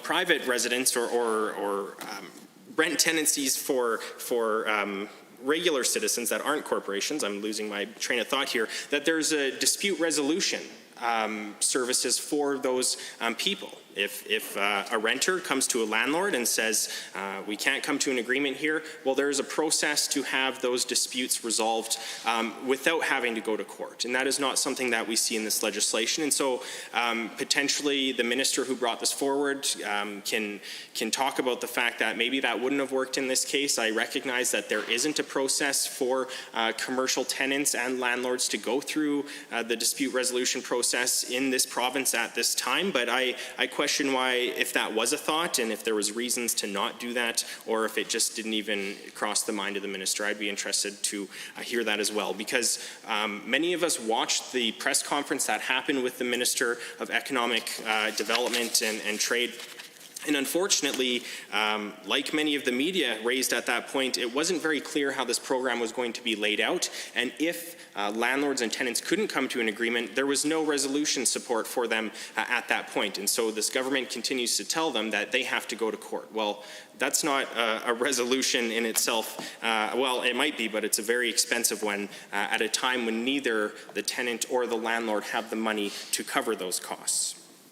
And so once again, I am very concerned about landlords choosing not to apply, especially if they are eligible for this program. I would question why that might be happening. I have heard certain instances, potentially anecdotally, that some landlords do not necessarily want to keep specific businesses in their property, and that is their decision to make. But I really hope that that hasn't been the case across the province. But if it is, we need to find ways to rectify that and address those concerns where landlords have the opportunity to gain access to the CECRA program, but aren't for whatever reason. And I would be interested to find out if the minister has any information about organizations that may have potentially been eligible that have not accessed it, and why that might be the case.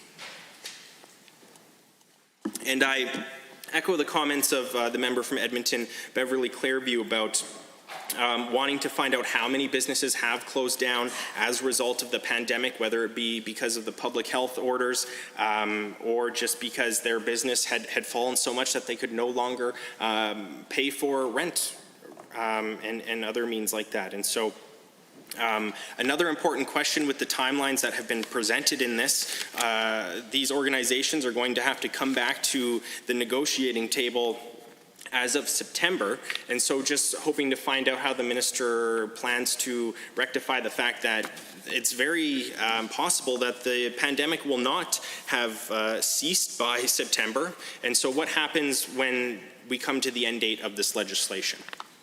I imagine there will continue to be concerns, and that is not rectified in this legislation. Of course, that could come through regulations extending this program, so I'd be interested to find out if that is something that is still on the table from this minister, because it is an important question. We have to continue to ensure that we are supporting these organizations through any means necessary as best as possible. And if we get to a point where that date comes and these organizations have still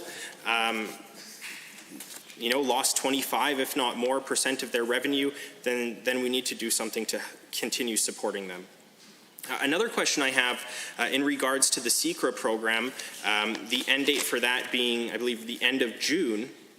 And so within the legislation before us in Bill 23, Commercial Tenancies Protection Act, or I guess in the press release that was sent out by the UCP government and the minister, it explained that if one of these businesses have accessed the CECRA program, that they, if the tenant had accessed it, that they wouldn't be eligible for the protections that are in Bill 23. And so my question is, if they had accessed it for the 3 months, April, May, June, and the program ends, and they get to a place where they no longer have any subsidy or support for their businesses while they continue to struggle, potentially even still at a loss of 70% of their revenue.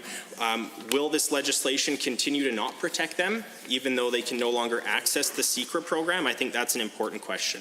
And so if it's the case that if they ever took $1 from the federal provincial government for the CECRA program, that they are no longer eligible to get support on this piece of legislation, then I would once again ask why this government did not bring this legislation and this idea forward when the federal government was introducing the CECRA program. Because once again, they need to have all of these facts in front of them before they can make the right decision for their businesses. And I just want to take a moment to highlight that on April 30th, there was an Edmonton Journal document talking about industry associations who were saying that the CECRA program was not going to help many of the small businesses that it claimed it would.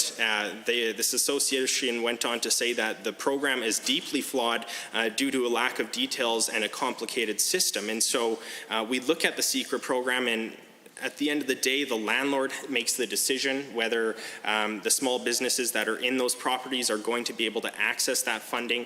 And so if the tenant disagrees with the decision that the landlord has made, as far as I know, they once again have to go to court. And so at a time when neither the landlord or the tenant have the money to go through this process, I question why there isn't better dispute resolution services put in place, especially when we're talking about establishing and creating and pushing out this important program. Just to take a moment and look at some of the sections within this legislation. Section 5 sub 1, it goes on, I don't want to stress this too much, but notwithstanding any rights under a tenancy agreement or any notice that may have been provided under a tenancy agreement, a landlord shall not increase the rent payable under an existing tenancy agreement during the period beginning on March 17th and ending on the emergency end date that's within this legislation. And so as far as I can tell, and I would appreciate if the minister can clarify, but if there was an existing increase in place before the pandemic hit, potentially the tenancy agreement said every month or few months the rent would go up by X amount of dollars. If that agreement was in place before this legislation was brought forward and before the COVID-19 pandemic hit, that the landlord would continue to be able to raise their rent. And this legislation does not protect those tenants from that. And so that's how I read that. If I'm wrong, then I would appreciate clarification on that piece as well. And you can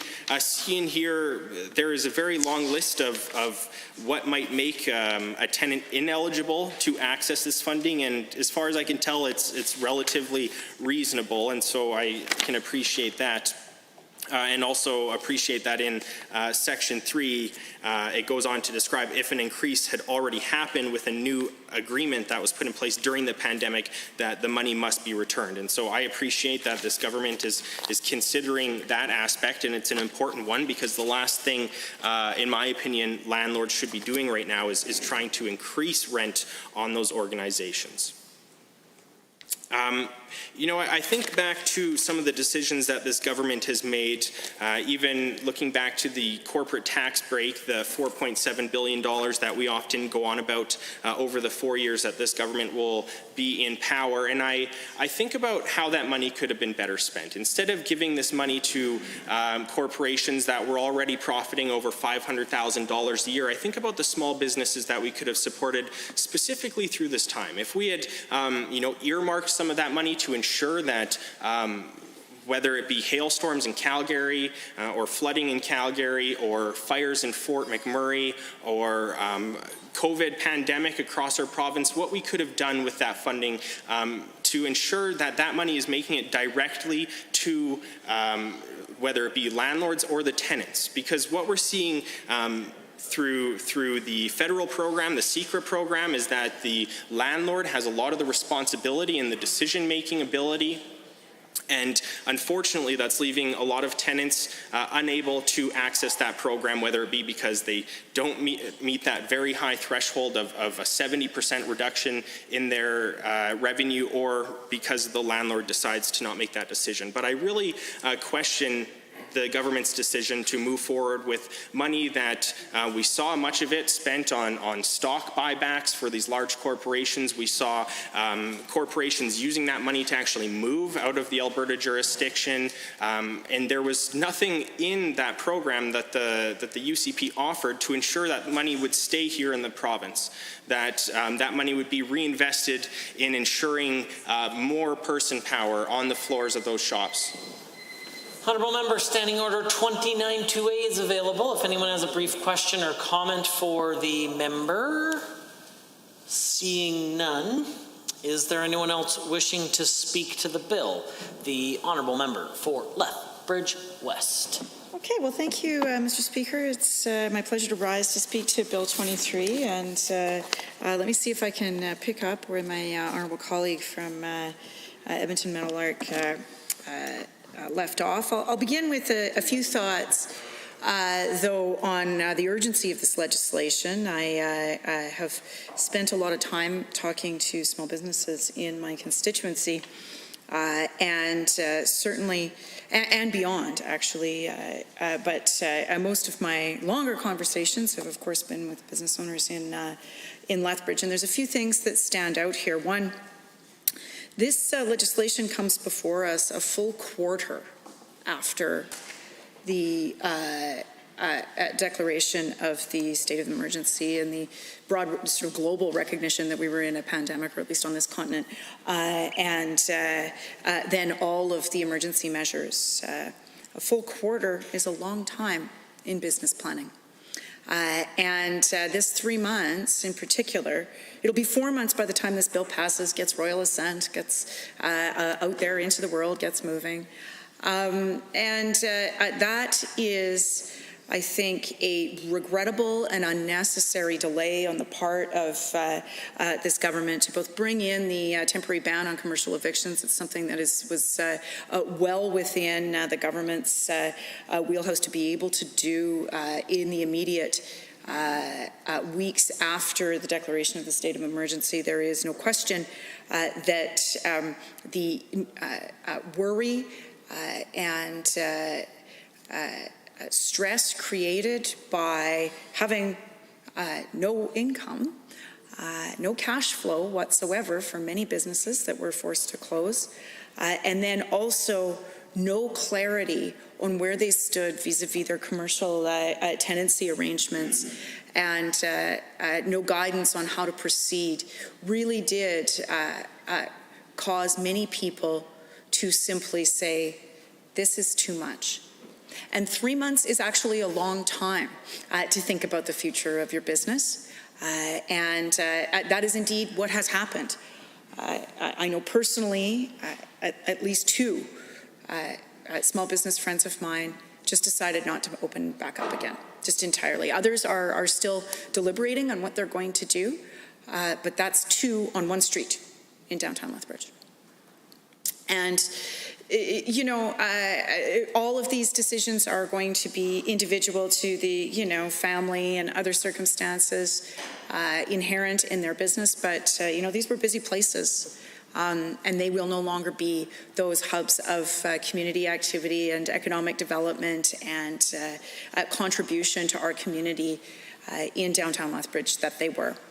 And I have to think that even just a signal, both to small business people, but also landlords and others, a market signal of government intent and an indication that, that help was on the way would have created the conditions where many small business people would have been able to make different decisions than they have over the last quarter.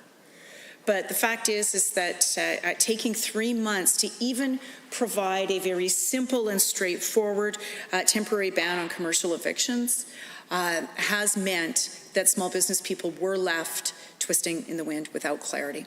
And that it was unnecessary, and I think it was an abrogation of responsibility on the part of many of the government ministers.